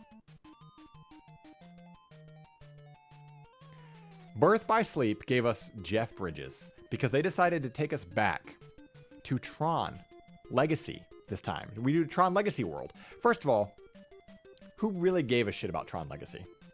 Really, right? And Tron being in Kingdom Hearts 2 was really cool. And I say that only because it's a novelty, right? And this all harkens back to, remember when I said the thing about like making a joke and like not running it into the fucking ground and how I like to be careful with that? They were not careful with that. When you made Kingdom Hearts 2 and you gave us Yeah, no, I know. I'm saying Kingdom Hearts 2 gave us Tron, and then Kingdom Hearts Dream Drop gave us Tron again. Oh yeah, no, Dream Drop. Yeah, did I say Birth by Sleep? I meant Dream Drop. Or yeah. Yeah, even worse. I meant Dream Drop. But so Kingdom Hearts 2 gives us Tron, and that's great. It's a you know, an old 70s Disney movie. There's a real big novelty to it. It's a cute little addition. That was neat, you know. We didn't need to go back. We didn't need to go back to it again. But we did. And it was like the same as like when they gave us in Kingdom Hearts 2, they gave us Pirates of the Caribbean. Nothing was more unfitting than having Sora and Goofy and Donald in this photorealistic coming to our world. Basically, I mean, it's the Caribbean, right? It exists. That's a real place. You know, they're down there in the Caribbean with these weird, like, just actors. What were they thinking? But they didn't do that once. They didn't do that twice. They did it did they do it 3 times? I forgot how many times they went through it. Too many times, regardless. They did Pirates of the Caribbean too many times. My whole point of this, they didn't know what they were doing anymore. They ran out of Disney things. So we get Kingdom Hearts 3. And not only do they not have any of the classic Disney stories really tied to it anymore, because what could you do, right? Yeah, they could have done like Aladdin, like 2 or 3. They could have done like Return of Jafar. They could have done, which they kind of did. They could have done Aladdin 3. They did Lion King 2. You know, remember when they did Lion King 2? Who watched Lion King 2? But they put it in Kingdom Hearts. They did it. So they could have done these sequels, right? The humans were undead, so it was fine to murder them. Right? So yeah, Sora was killing real-life human pirates, right? Remember Return of Jafar and how Homer Simpson voiced Genie? Anyway. So they did this whole thing.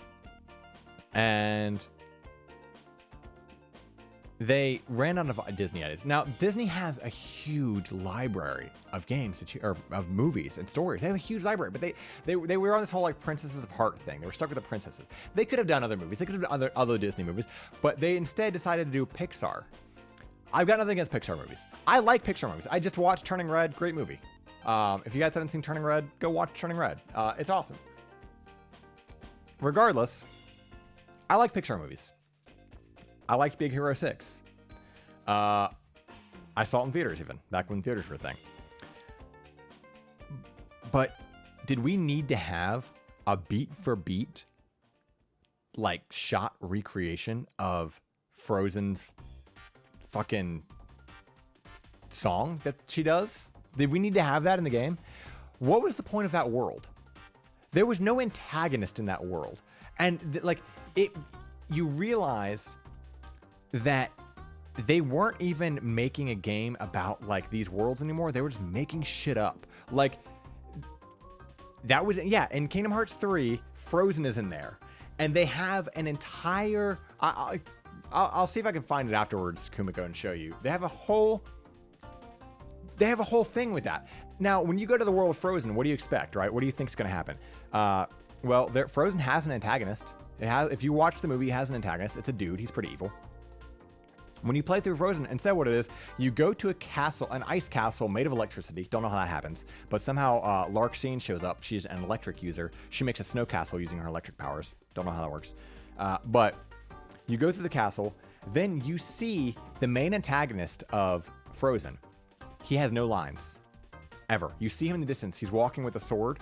And then the floor crumbles out from under you and you fight an ice wolf. And then the world is over. I don't know what they were doing. I have no idea. But my point is, he has no lines. There's no point of even showing him in there. He's not even there. He had like no lines. He never said a word.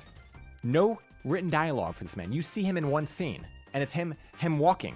You see him in one scene. So the thing is with this, and I know this is a really long-winded tangent that I'm going on with Kingdom Hearts here, but now you guys see why I don't know if I could do a job on this. what I'm aching back to is, who is this made for? Who is Kingdom Hearts 3 made for? Because you put in all these movies, right, that are also, there's no Final Fantasy characters. They got rid of all of them. Because they got so focused, Nomura got so focused on his own characters, all of the characters that he'd been creating, like, that, Kingdom Hearts was already stupid. We already know that. The story was stupid. They have, like, a digital world. They have, like, digital recreations. They cloned Riku. How many times? I don't know, but they did. They've cloned characters. They've made digital versions of characters. The story is stupid, but it was stupid in its own, like, world. It still followed its own rules. There were retcons every now and then, but, like, there's no, Kingdom Hearts 3 was made for Disney, not Disney fans, just for Disney. Because here's the thing with Kingdom Hearts 3, right?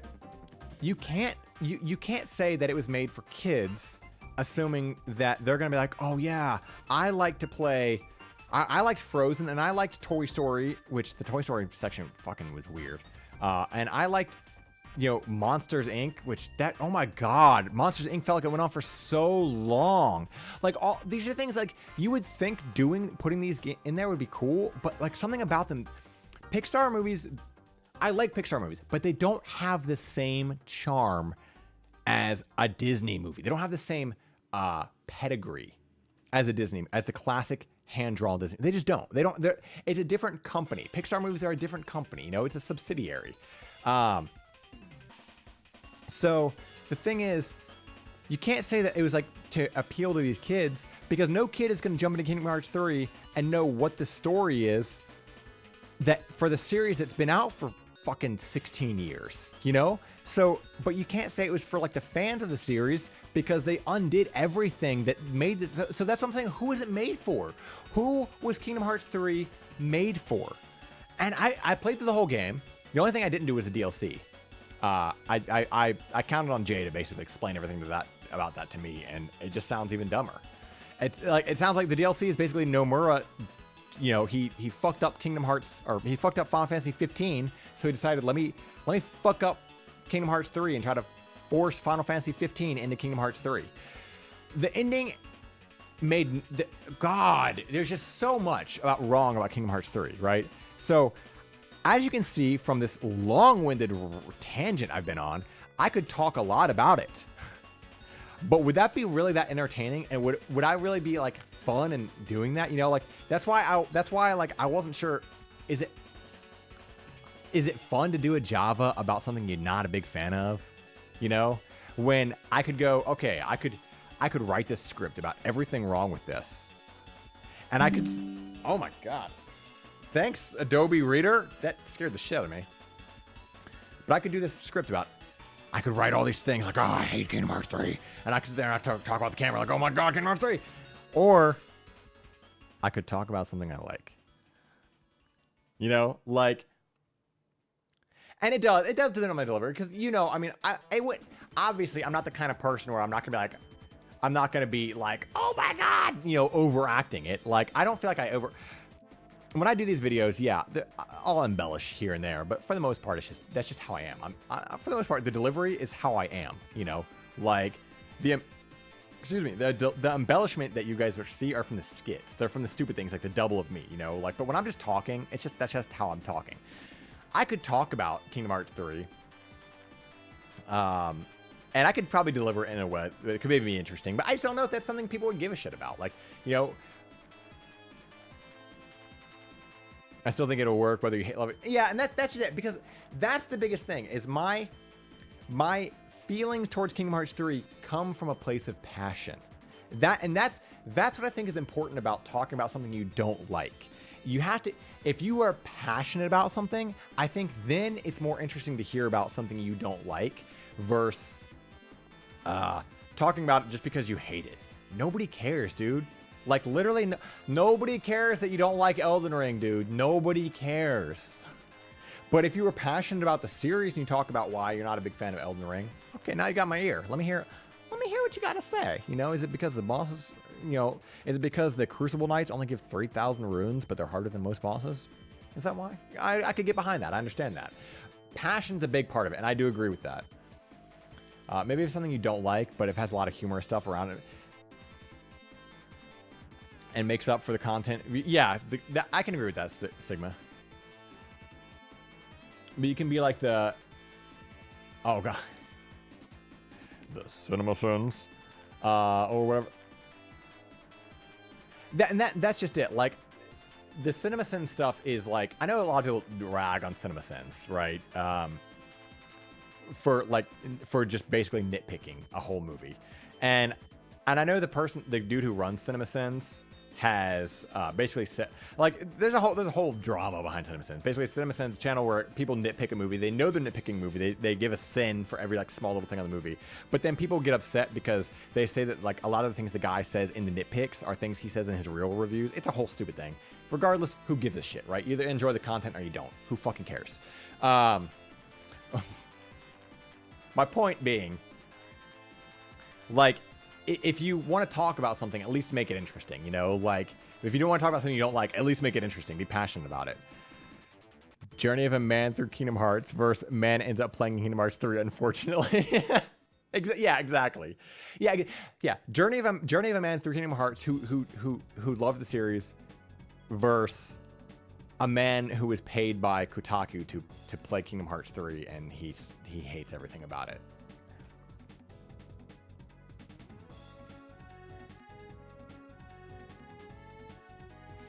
I think being passionate about the subject adds nuance, and you don't get a lot disliking something. Or you don't get with disliking something, especially from the perspective of fans. Yeah, no, that's the big thing. Like, you have to be passionate if you're gonna talk.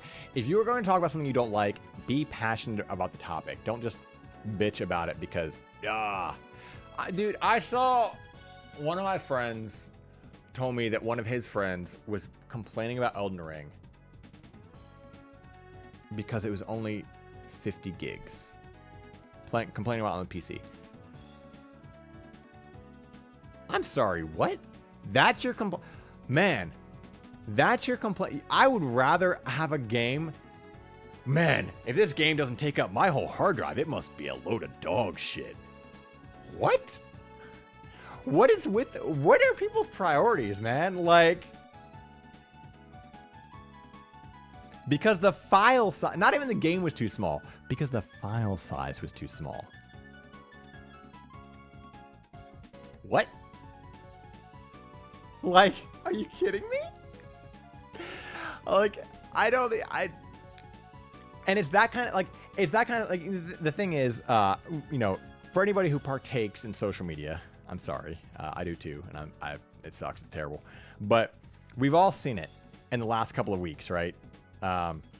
It's always the really shitty takes that take off because everybody shares them. You know, like there's this one dude who shared like video footage of he's like Elden Ring compared to like Dark Souls 3. This is before Elden Ring came out, right? And how like he's talking about the graphics or whatever, right? And the thing is, the dude has like 20 followers. I'm not discrediting him for the amount of followers. I'm saying that if you have 20 followers on Twitter and you're complaining about something and it blows up, it's usually a troll trying to get attention. But my whole point is people like share this repeatedly, just like dunk on it, right? They're like, oh yeah, like look how wrong this guy is.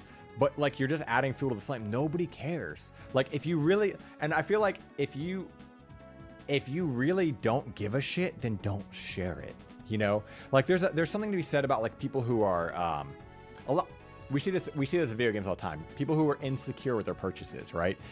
There's this thing people do where like the reason the console wars is a thing is because people are insecure. They need validation based off their purchase. So like if they bought a PS5, they gotta dunk on that fucking Xbox because, you know, they gotta feel validated. They spent $500 on this PS5.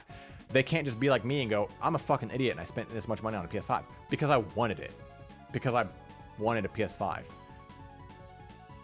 That's why I bought it. I don't have to like, oh man, but fuck Xbox, you know? But like, my point is, people need that validation, so they dunk on things. However, the people that share the shitty takes, if you're sharing a shitty take on social media just to dunk on it, it almost feels kind of like the same thing. Kind of feels like you need that validation too, you know? Like you need it's like the flip side of that coin.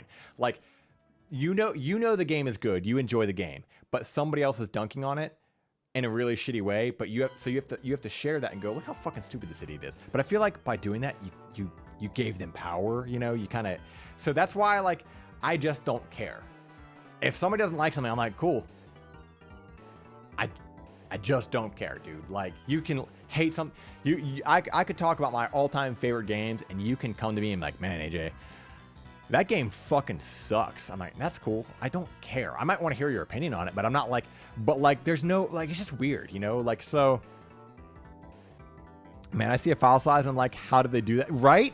Exactly. How did they squeeze such a huge game into 50 gigs?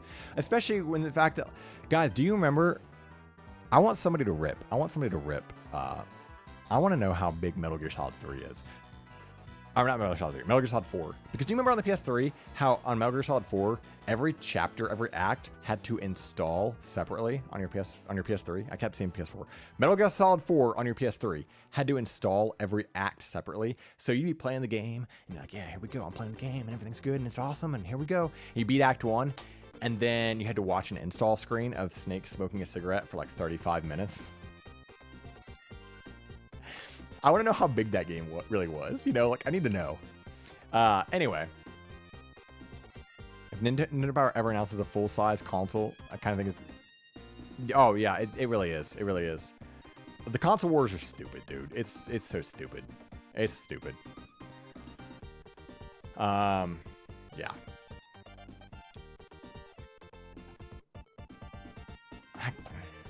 Here we are. I'm back to square one. I think I got it. Everything I said was good. I'm just rambling. I'm just rambling about video games and random topics with you guys now. What matters to me is the game library. Yeah, okay, so here's the thing. I've never owned an Xbox, any Xbox. And it's not for, like, not wanting one. It's just because, like, there was never, like, a library of games I cared to get. Especially back... So when the PS3 came out and the Xbox 360 came out, at the time, almost everything... Google says 32 gigs, which is huge for a PS3 game. 32 gigs, and then you think about the fact that Elden Ring is only 50 gigs. Come on. And look how good that game looks. Think about that. Look how good that game looks. But back when the PS3 and the 360 came out, like, it was like every game that was on one was on the other. So, like, you didn't need to have both, you know? Like, they didn't really have, like, I mean, there were exclusives. There are exclusives on the Xbox, and there are exclusives on the Sony. But, like, I just leaned more towards the Sony stuff because I had a PS1 and a PS2. And because I never got into the Xbox... the original Xbox even, because there was nothing on it that like really jumped out at me. I just never really got into it. So I've never gotten into the Xbox. I don't care. Like if I had an Xbox, cool. You know, like I'm not against anyone who wants an Xbox. If I could get I would love to own just every game. Who wouldn't? Who wouldn't want to own every game? That's a weird thing too. Like that's like, yeah, exactly. Oh my God, Sigma, for real. The internet speeds back then too. Oh my God. But that's what's so weird about, like, I'm going to go on another tangent. That's what's so weird about this whole, like, video game journalism, game dev bullshit going on right now, is how many times have we seen people, like, comparing all these games to one another? Like, people are comparing Ghostwire Tokyo to Ghost of Tsushima. People are comparing Elden Ring to Horizon Forbidden West. Who cares, dude? You can buy them all. I do. Who gives a shit? Like... Why are we acting like these games are competing with each other? What the? Nobody was like, well, I played Ghostwire Tokyo, so I can't play Ghost of Tsushima. They both have Ghost in the name. They're both in Japan. Who gives a shit, dude? Just buy both games. What? When I see somebody dunking on a game, comparing it to another game, I'm like, what the fuck? Like, oh man, like Kirby came out at the same time as like another game. Who gives? I fucking played Kirby the other night. You know what I played yesterday? I played both Kirby and Elden Ring in the same night. Because I fucking could. Who gives a shit? Like, I don't understand it. Nobody's competing with anybody. Kirby is not competing with anything. I don't get it. I don't get how the insecurity, dude. I live in a one ghost household. I have to pay extra for another ghost. Yeah, I had to put a deposit down for this ghost over here. I put my $300 ghost deposit down, and then I had to pay an additional $30 for my ghost rent. It fucking sucks, dude. You know, it's funny. Okay, here's another question for you about my videos. For anyone out of I have this thing. I don't know why I do it. I have no reason for doing it. I don't know if it helps with the YouTube bullshit or not, but I'm sure you guys know I censor my videos. I don't know why. I just do. I always like censor like the fucks and the shits. And even though like I say them, I literally cut the audio. I don't just mute it. I literally cut the audio and put in a beep or whatever. Is that thing anybody gives a shit about? I mean, like, does that bother you? Do you guys care about the censor thing? I do it because I kind of think it's funny, more or less. Like, I literally just find it more amusing with something being like censored. Like, if there's a cutaway, right? Say there's a scene that looks like this. Your feature presentation from Nintendo. Oh my God, not this. Like this. I wasn't prepared for that. Say it looks like this, right? And then like something's happening and blah blah blah blah blah. And then I'm saying something and then I cut back and I'm like, shit. And then I cut back away, right? I think it's infinitely funnier to cut here for 5 seconds of me going, shit. But like the shit is censored. I don't know why. It just seems funnier to me to take the effort to cut away to cuss at it, but then also to take the effort to undo the cuss just seems funnier to me. So that's why I do it. Like it's like a dumb thing and it's just something I don't know if anybody's ever like given a shit about it. Just something I figured I'd ask about because we're here. It's not the game devs fight with each other. It's not the game. Yeah, but the thing is, there's a lot of people who there's a lot of game devs that do get like really salty and upset though. That's the crazy thing. There's people who, I mean, like we've seen it. We've seen these game devs get so upset that another game is doing well. Like, dude, there's plenty of room for imagine if you got upset for every single person that does better than you, because goddamn, guess what? Everybody's better than you at everything. No matter how good you are, somebody's always better than you at everything. No matter what it is. Like, everything. Somebody is funnier than you. Somebody's better than you. Somebody is just more talented than you. Like, who cares, dude? Just enjoy these games and play them and have fun.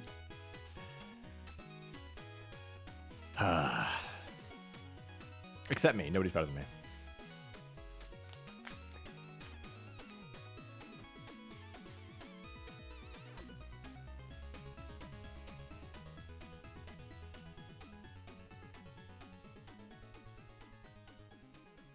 Game devs fight to the death over whose UI sucks the most or whatever they're arguing. No, they do though. They really do. Like, oh man, this UI. We're on a loop on this music. Let me go back to. Oh my God, YouTube, please.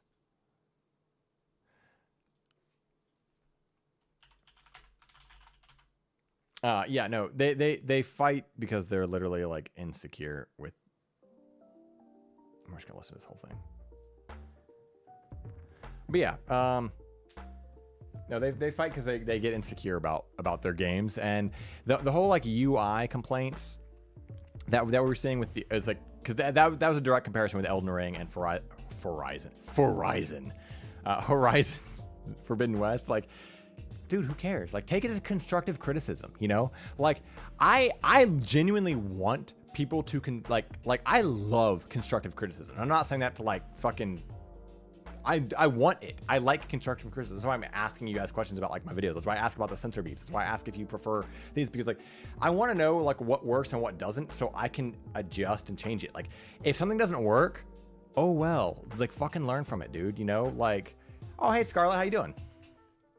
I'm rambling about my videos and we're rambling about game dev stuff. Apparently we've gone down all sorts of rabbit holes. I went down a Kingdom Hearts rabbit hole. I went down an N64 rabbit hole. We're going down all sorts of rabbit holes. But now I'm on these weird development rabbit hole and basically telling people like, I like criticism because like if I do something and it falls flat, cool. Like, let me know. Like, I'm okay if one of my jokes isn't funny. Hell, like I told you guys, half the times I make jokes, almost, and I'm not saying this like in like a negative way, but almost every joke that I make on my videos is not for the audience, it's for me. I'm not even kidding. Like, every joke I make is because I thought it was funny. And if the audience doesn't find it funny, that's okay. I understand that not everybody has the same sense of humor as me. So, like, that's totally fine. But I literally put these things in and I snicker and I laugh to myself. Like, Sam can attest this. She sees me when I'm editing. Like, I will literally sit on something and I will watch me do, and it almost sounds kind of it almost sounds conceited, but that's not what I'm doing. I'm literally making fun of myself, you know? But I'll literally laugh at something. I'm like, this is so stupid, but I had to put it in because it's the stupidest thing ever. And I laugh because it's like my own dumb joke that I'm making fun of, and it's my own like dumb meta thing. But like if it falls flat, then it's nice to know. Sam is my girlfriend. I pointed down here because she's on the floor on my computer. Sam without a plan. Oh, there she is. Wave, Sam. Wave. Do it. Now, other hand. There you go. But yeah, so the laptop charge, yeah.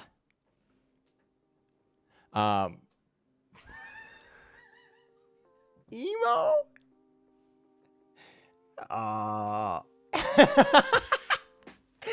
Don't think I've heard that one before. No. Not that I know of. Are you emo, Sam?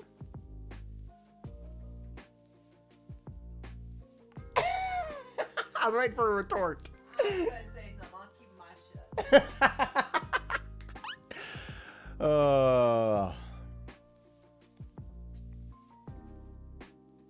How big is a Mario? He is this big. So this is an old Mario from like 1989. I was showcasing this because, you know, if you guys are curious and you want to go back and rewatch this VOD, which is now insanely long, I did some little like showcase video stuff presentation here. From Nintendo Power. And I was showcasing like these old dumb little skits that Nintendo did. And this Mario is in it. So I was showcasing, that was a promotional footage, so I want to showcase that. I just happened to own the, all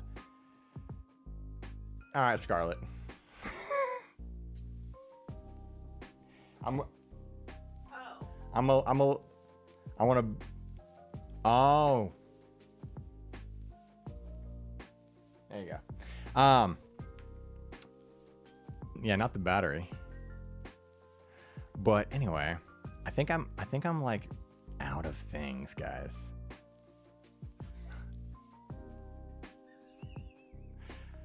I mean, we hit 3.5 hours. I didn't plan on going this long. I'm burning up, but I think I mean, I rambled enough about my stuff, my videos, my bullshit, right?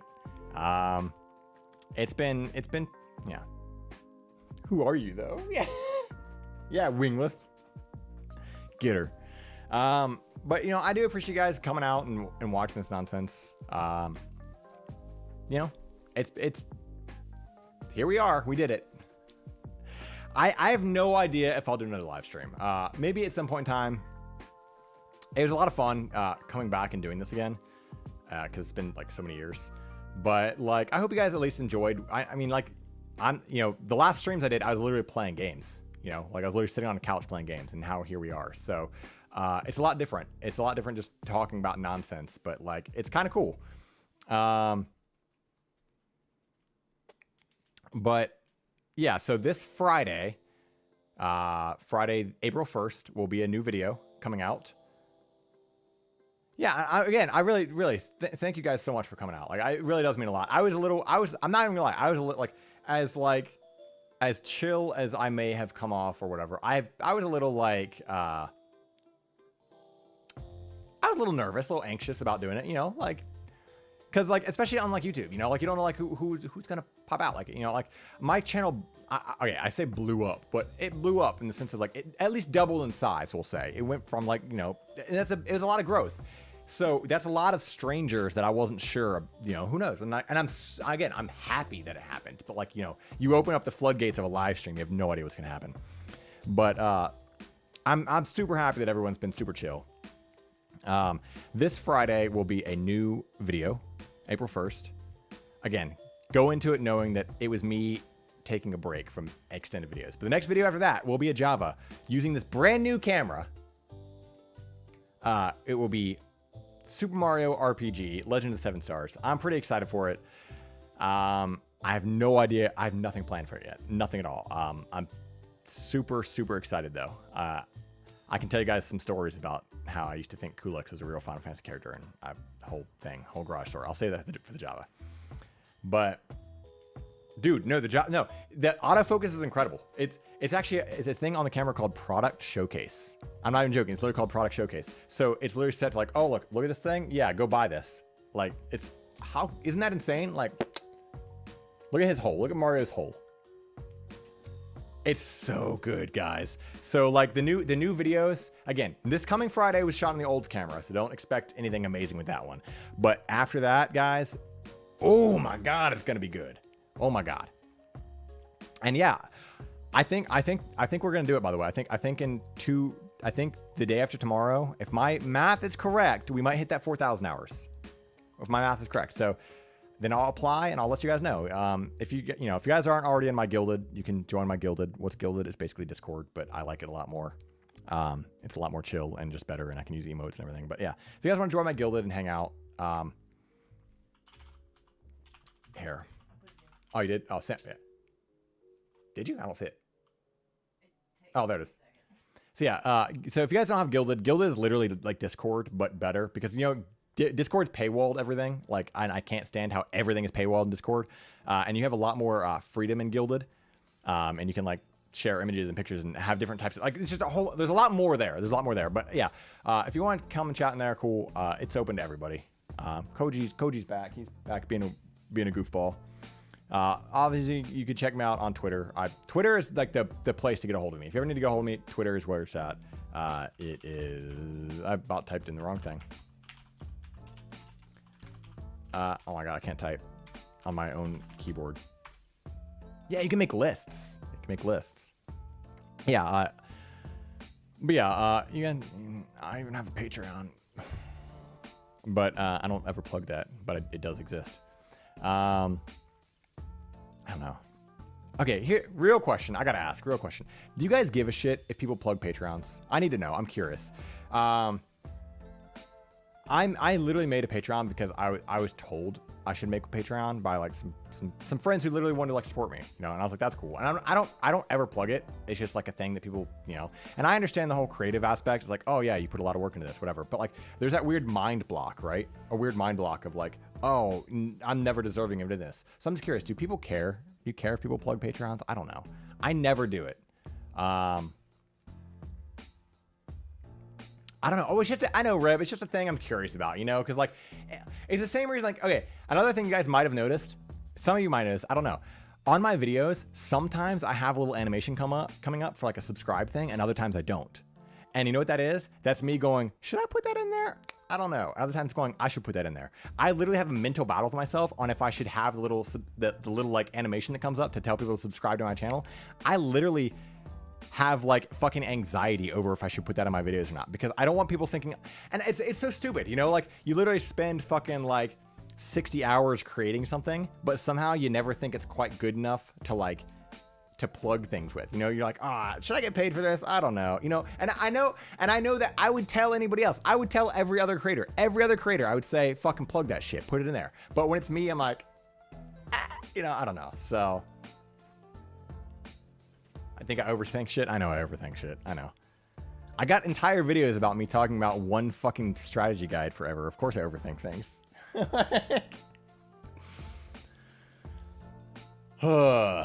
Okay.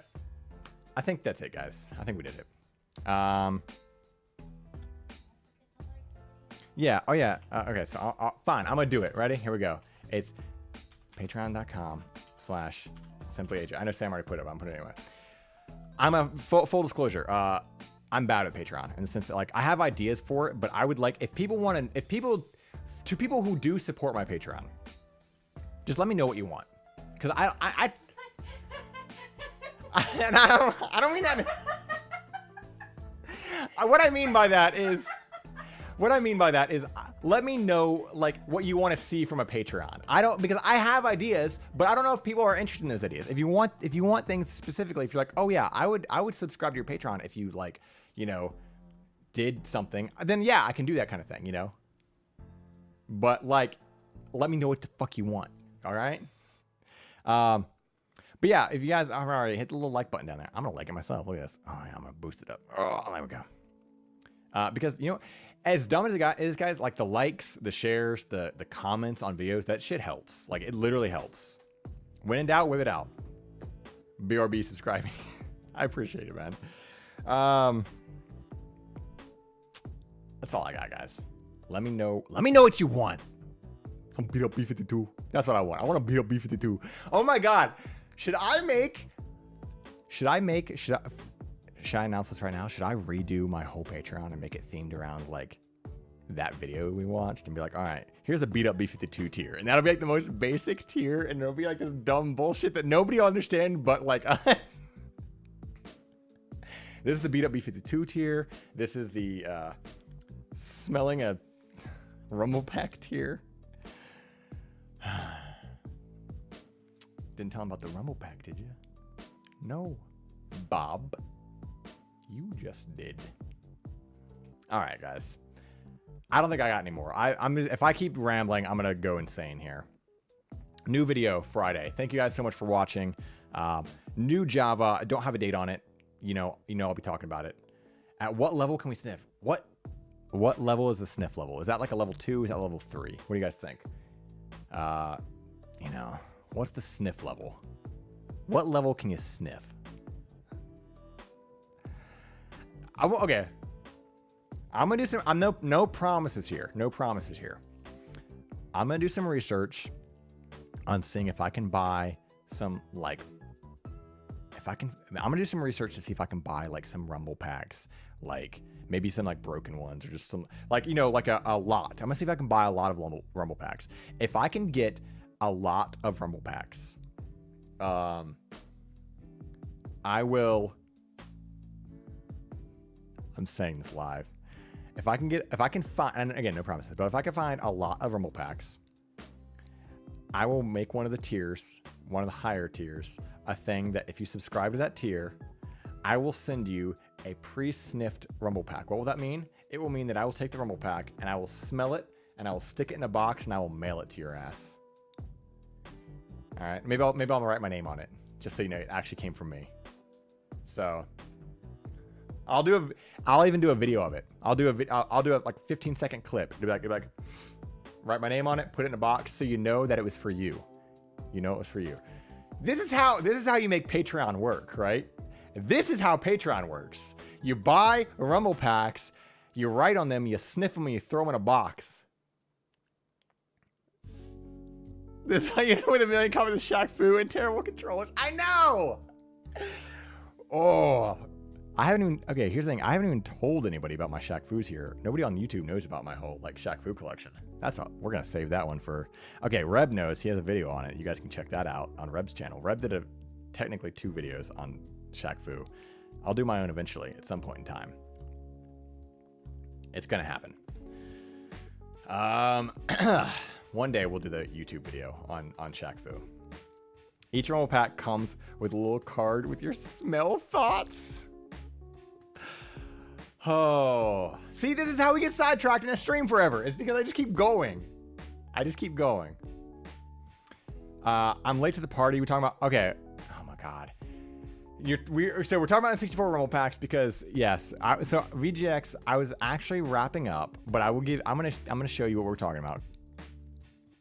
I went on a little tangent about like my Patreon tiers and what I should do for Patreon for people, right? And I had this idea of what if I bought a lot of rumble packs, N64 rumble packs, and I pre-sniff them. I know that sounds disgusting and weird, but it makes sense. I'll tell you why in a minute. And then I mailed them to people as a certain level of tier, right? The reason that is because we watched some videos. Presentation from Nintendo. Whoops, here. We were over here. We were watching stuff because I was trying to make this look like my YouTube videos. So I showed everybody this old footage of some N64 promotional stuff. Your feature presentation from Nintendo. Where they talk all about Star Fox and rumble packs. This is a whole skit. This is a real thing that Nintendo did. And has landed. yeah, we just need a I GIF. repeat, the eagle I said has GIF. landed. Fucking fight me. I'm on Here, we're gonna find it. Glad you could join us. Bob, your test fighter pilot just spilled his guts about Star that- Fox 64. Peter, you didn't tell him about the Rumble Pack, did you? I know. Oh yeah, I know. He died earlier. He died like a couple months ago. And his final words were, "It's GIF." I did. You did. Spill it, bit boy. Here we go. All right. So it talks all about this Rumble Pack. Here we go. Look at your little plum. This is a whole thing. I know I'm skipping through it, but there The we go. big reason why Star Fox 64 is the coolest cinematic gaming experience. Yeah, there was a Diddy Kong there one. Yeah, is. I actually thought about covering It's that at some point. designed with a force feedback device that lets players feel the game. Wait a second. You're telling me that this Rumble Pack Here we go. actually lets players feel the game? What, like you're actually in the cockpit, flying and fighting? That's impossible. Nuh-uh. Yeah. Hook it up. Every time! It kills me every time. Why does he sniff it? Why? Hook it up. I want to feel this myself. So, yeah, that's a whole thing. Say Chocobo.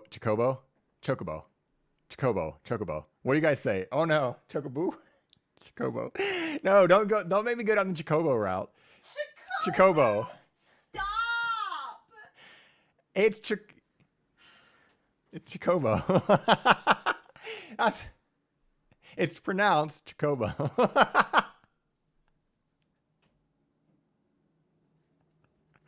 Oh, extremist. We do. That's what I'm saying. We never noticed. Like, we never. Oh my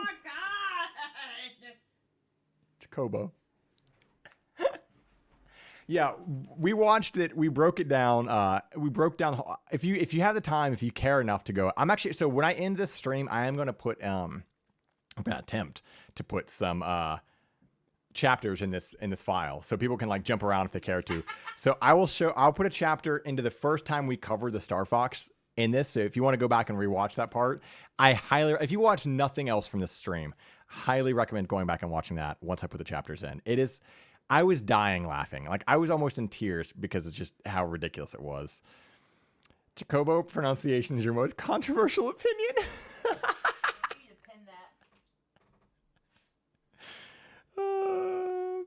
Bam. Pinned. All right. Chocobo. Chocobo. It's not Chocobo! But what difference? Okay, what difference does it make? Because I'm saying it's Cho, Co, and Bo, right? It's those Cho, Co, and Bo. But what am I saying that's so wrong? Just because I said Chocobo. I'm just speeding up the beginning. I'm speeding up the beginning a little bit. Chocobo. If it was an actual word, you could be pronouncing it completely differently in a different language. But Because I'm just speeding it up a little bit. no, you're not. Chocobo. I don't say Chocobo. Chocobo.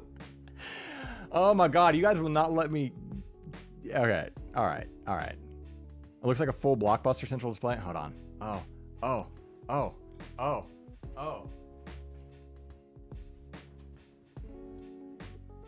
Did you know I still have my Blockbuster card? Yeah. So there you guys go. I still got my Blockbuster card. Just happen to have that handy for anytime anybody mentions Blockbuster. I'm like, Blockbuster. Just happen to have it handy at all times, right there for easy access. Yeah. This card was issued in 2008 on 581 Harry Sonner Road. If you guys were ever wanting to track down the Blockbuster that this card belongs to. Yeah. Even has the phone number to it. Yeah. So, you never know when you're going to need one. There's an NPC in FF8 that pronounces Chocobo like FF8. Another makes fun of it. What? Is there? I need to see that. I need to see that now. It's probably just a Starbucks now. Probably. I'd actually be curious what it is. But it's all the way back in Ohio, so we'll never know. All right. I've said this like 18 times now. New video this Friday coming out. Again, take it with a grain of salt. I think it's funny. I hope you guys find it funny. I thought it's hilarious making it. It's a shorter video because I'm viewing it as a breather. But after that will be a new Java on Super Mario RPG. After that, I don't know. We'll figure it out. I will, of course, let you guys know. I think I'm very, very, very, very close to partner. Yo, what's up, Angelo? Discovered you from the eShop video, did? Yeah, dude, I think that's how like most people discovered my channel. Honestly, was the eShop video. The eShop video absolutely blew up. And again, thank you guys so much for watching the eShop video. Like that video destroyed me putting it together because I did it in such a short amount of time. But I'm super happy with how it turned out, and everybody finding my channel from it is kind of wild. I live in a small town in the middle of nowhere. Grocery stores were the closest thing to Blockbuster we had. See, I had Blockbuster, but I also had Hollywood Video. They were like the competing two in my area where I grew up at. We actually went to Hollywood Video more than Blockbuster. Blockbuster didn't come until later on. Make more Wii U 3D. Now, when you say make more, eShop videos. Oh my God, I just talked about this. I just talked about this, and I say just, it's probably about an hour and a half ago that I talked about this. I thought about doing a sequel to the Wii U video. I've genuinely thought about doing a sequel to the Wii U video. If I did, I would have to kind of rush it out because again, the credit cards are going down in May. So like, even though the shops aren't going down till, next year, credit cards ending in May is pretty huge. I mean, that means most people only have 2 months. Yes, you can link it to your Switch account, but a lot of people don't have a Switch. Yes, you can link it to your Nintendo Online account, but a lot of people don't know that. But like, I could maybe get one out. But I was a little worried about like falling into a niche of like, if I just do videos about the eShop, like I'm really happy with how my Wii U eShop video came out, and I'm really happy with how my 3DS eShop video came out. But I guess I really like my other dumb things that I do, and I'm hoping people still like that stuff too, like my Java videos, like my reviews of games. I guess I was a little worried, about falling into like getting pigeonholed into like that guy that talks about the eShop. Like, oh, I know. There's a ton. There's so many, Angelo. There's so many games to get to. And that's why I was saying, like, that's why like I really wanted people to like leave comments, and people did. Like the people came in droves to leave some amazing comments. I penned the ones that I felt like were the most, like had the most coverage of games on those, because I want people to find those games. I want people to get the games that they can get. That was my most, like, that was the most important thing to me, was that people don't miss out on games. Because it sucks, like I talked a little bit about before, but the virtual console shutting down, I missed out on, I found out too late. So I missed out on games, and I still kick myself about it. He's an eShop hero with stars in his eyes. Yeah.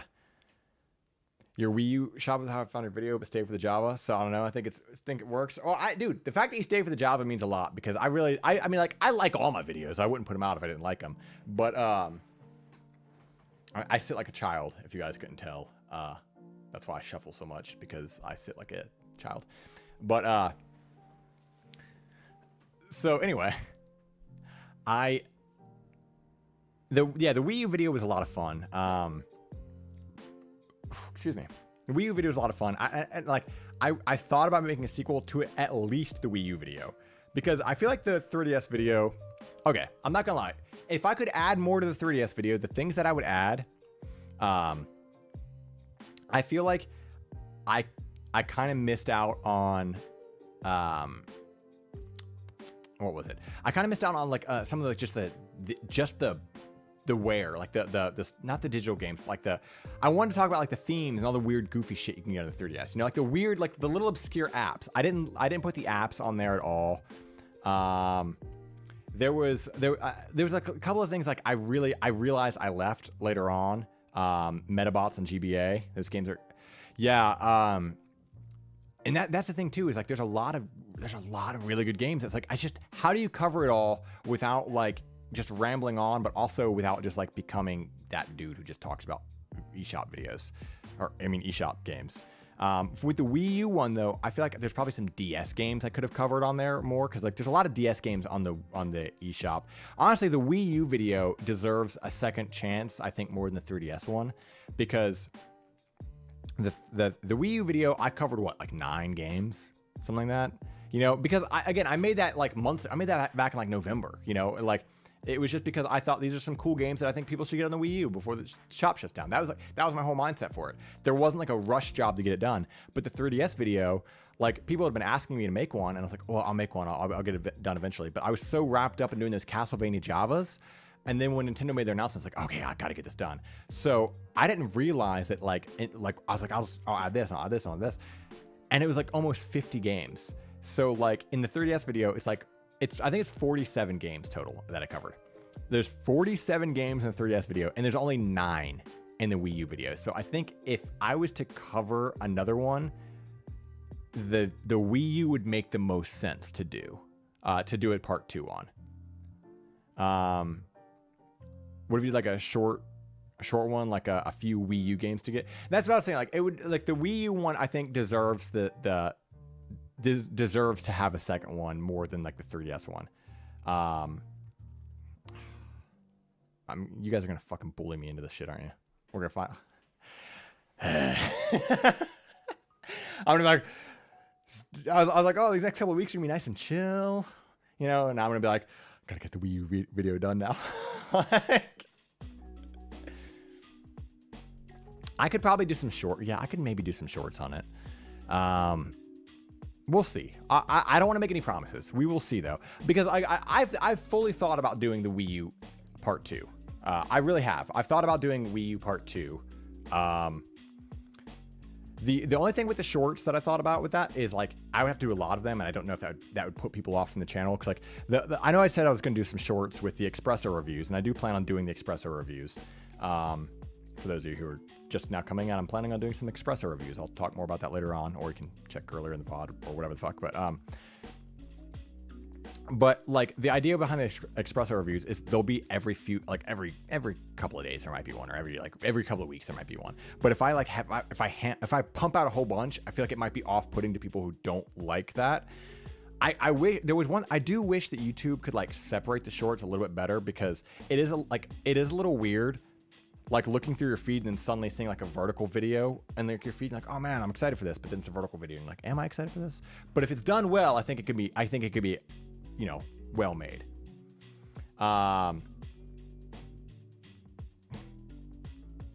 Do a short pinned comments. I could do it in a pinned comments. I mean, hell, I could literally just do it in a fucking comment thing, like the little poll thing if I wanted. But like I said, I might do a Wii U one. I've been having that in the back of my head for a while now, because the Wii U one just didn't get as much love as the 3DS one did. Like I really enjoy my Wii video for what it is. I think the Wii U video turned out great, but it doesn't have as much information, is what I'm trying to say. The Wii U one definitely deserves some more information. Okay. Now am I done? What do you guys think? So, quick recap. Maybe we'll do a Wii U one. I can't make a promise, because I do work a full-time job. I work a full-time job at nights. This is my night off. I have 3 nights off, but I work 10-hour night shifts. So like it's hard for me to like find the time to like to do a video, to write a script, and to edit it and to shoot it, while also working a job, while also having time to just like take everything else I need to do in my life. But the Espresso reviews are definitely going to be happening. I do more tangents. I just stream for 2 more hours. It's been like 4 hours. I do promise though, I'm going to come back to this VOD. I'm going to put chapters in it. So I will put chapters. God, it's gonna be a pain in the ass.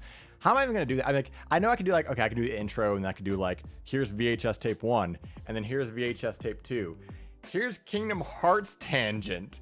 Here's Where am I? It's gonna be like the most like weird chapters, but I promise you, I will put chapters in this. So if you guys want to, like, if you missed the rest of the VOD, I promise it's worth watching the rest of it. I will put chapters in though, because I think there's some funny stuff that was done this VOD, and so yeah. But quick recap: we'll have new video this Friday. I cannot wait to show you. I debated showing you guys as a behind the scenes right now, but it would completely defeat the purpose if I showed you guys right now. So like I heavily debated just showing you right now, but I can't. What do I do for work? My job's boring, dude.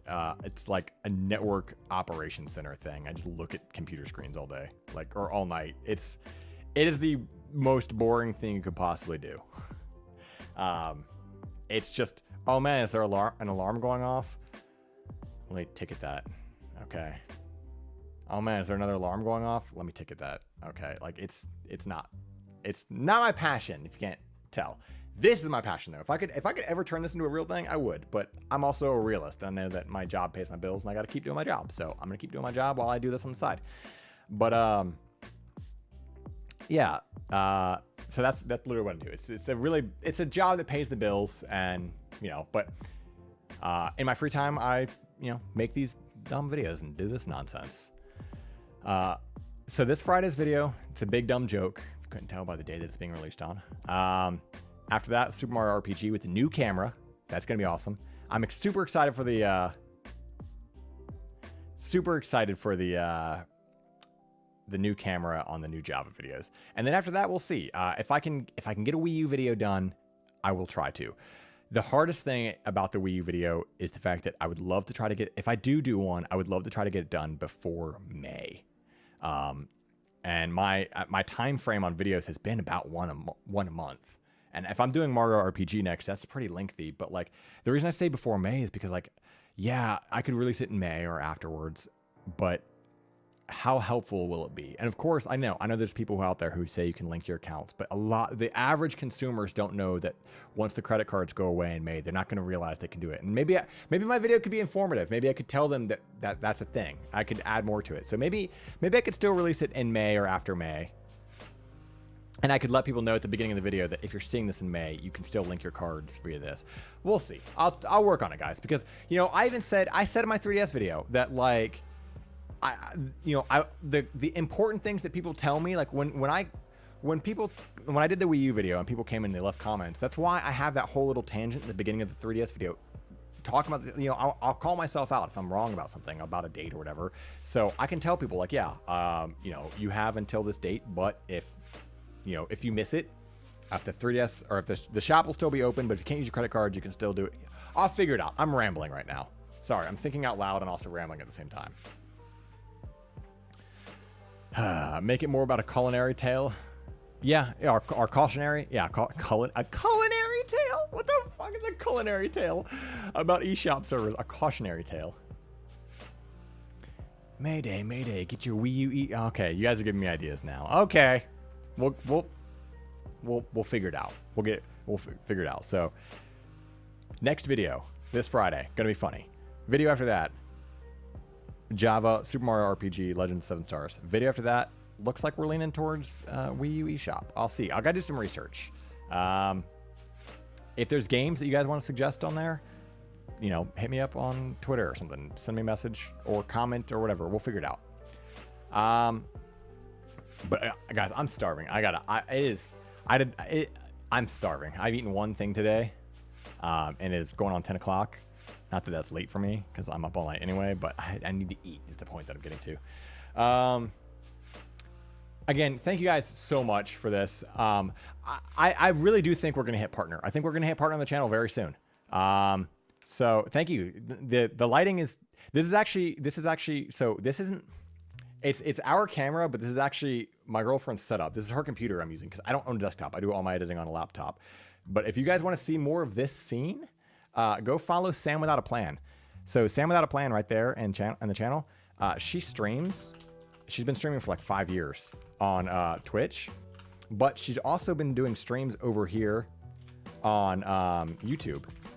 So if you guys want to see someone who is genuinely funny, like she's funnier than I am, Go watch Sam.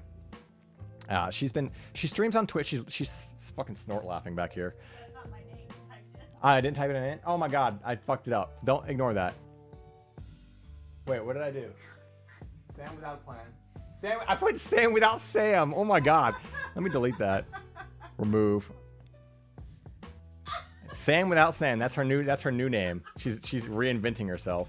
Sam without Sam. Anyway, she streams on Twitch, but she also streams here on YouTube. She just started streaming on YouTube to test it out because, you know, why not diversify, right? So, can you guys tell I've been doing fucking... Dude, it's hard to talk for 4 hours straight, man. Normally I get to talk to my camera and then I chop it up and I make it all good. Now I'm just over here rambling the night away. But yeah, this is her setup. So she'll be using this camera. This is the camera Sam will be using on stream. She's upgraded as well.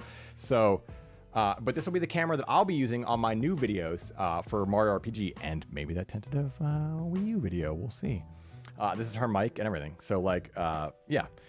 If you guys want to see her, she's hilarious. She's been playing a lot of Elden Ring. She does a lot of Elden Ring challenge runs, like just nonstop. She does a lot of challenge runs for Dark Souls and for Resident Evil. She does all sorts of stuff. Sam's great. She's hilarious. Go watch her content. Go subscribe to her on YouTube as well because, you know, I'm not the only one trying to get partner on here. So, yeah, but I think we're gonna hit partner, guys. I really do. I'm really confident in that. And normally I don't say that kind of stuff out loud, but I'm really confident. We're like 39, 37 out of 4,000. We're so close. Then I just got to put in the application, and I will do a big thing for when we hit partner. I don't know what I'll do. I don't know what I'll do. I don't know what I'll do. Maybe I'll do that precious Wii U video for partner. Who knows? We'll find out. But yeah, you know what? I'll confidently plug it this time though. But yeah, if you guys want to, you know, hit me up on Patreon, feel free. There's a Patreon right there. You don't have to, but if you want to, you know, because you know what, I might even, if I can find those bulk N64 things, maybe I'll send you one. We'll find out. No promises. Okay. Tangents. I gotta stop, guys. I gotta stop. I love you all for being here. Thank you so much. I hope you enjoyed this. Maybe I'll do one of these again. I can't promise. I can't promise to do it like anytime soon. But if you guys enjoyed it, let me know. Let me know, like in my guild. Let me know on Twitter. Let me know somewhere. Let me know here. I don't know. We'll figure it out. Thank you guys so much, though. I know this is not... I know it's weird watching content that's not curated when you watch curated content. Like when you watch a dude make a video and then you see that same dude do a live show. I know it's two different things. But that's why I really did try to make this as much like my YouTube as I could. As much as I could. But anyway, thank you guys so much. More tangents, more streams. Thank you guys. Thank you. Oh yeah, partner Shaq Fruit stream. Ooh, maybe we'll see. Okay, I gotta hit stop streaming. Thank you guys so much. Seriously, I'm beaming over here. Thank you. Okay. Oh wait. Wouldn't it be more appropriate if I do this? Oh god, I just played my own stream. Wouldn't it be more? Here we go. I want to make this feel right. Here we go. Ready? I got this. Well, it's gonna be like I'm just gonna be talking. And then, like, I'm like, okay, here we go. Can I do this fast enough? I don't know if I can do this fast enough. What if I'm like, all right.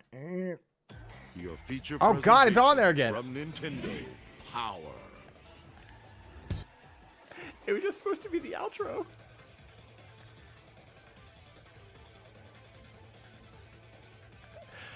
I botched that outro, guys.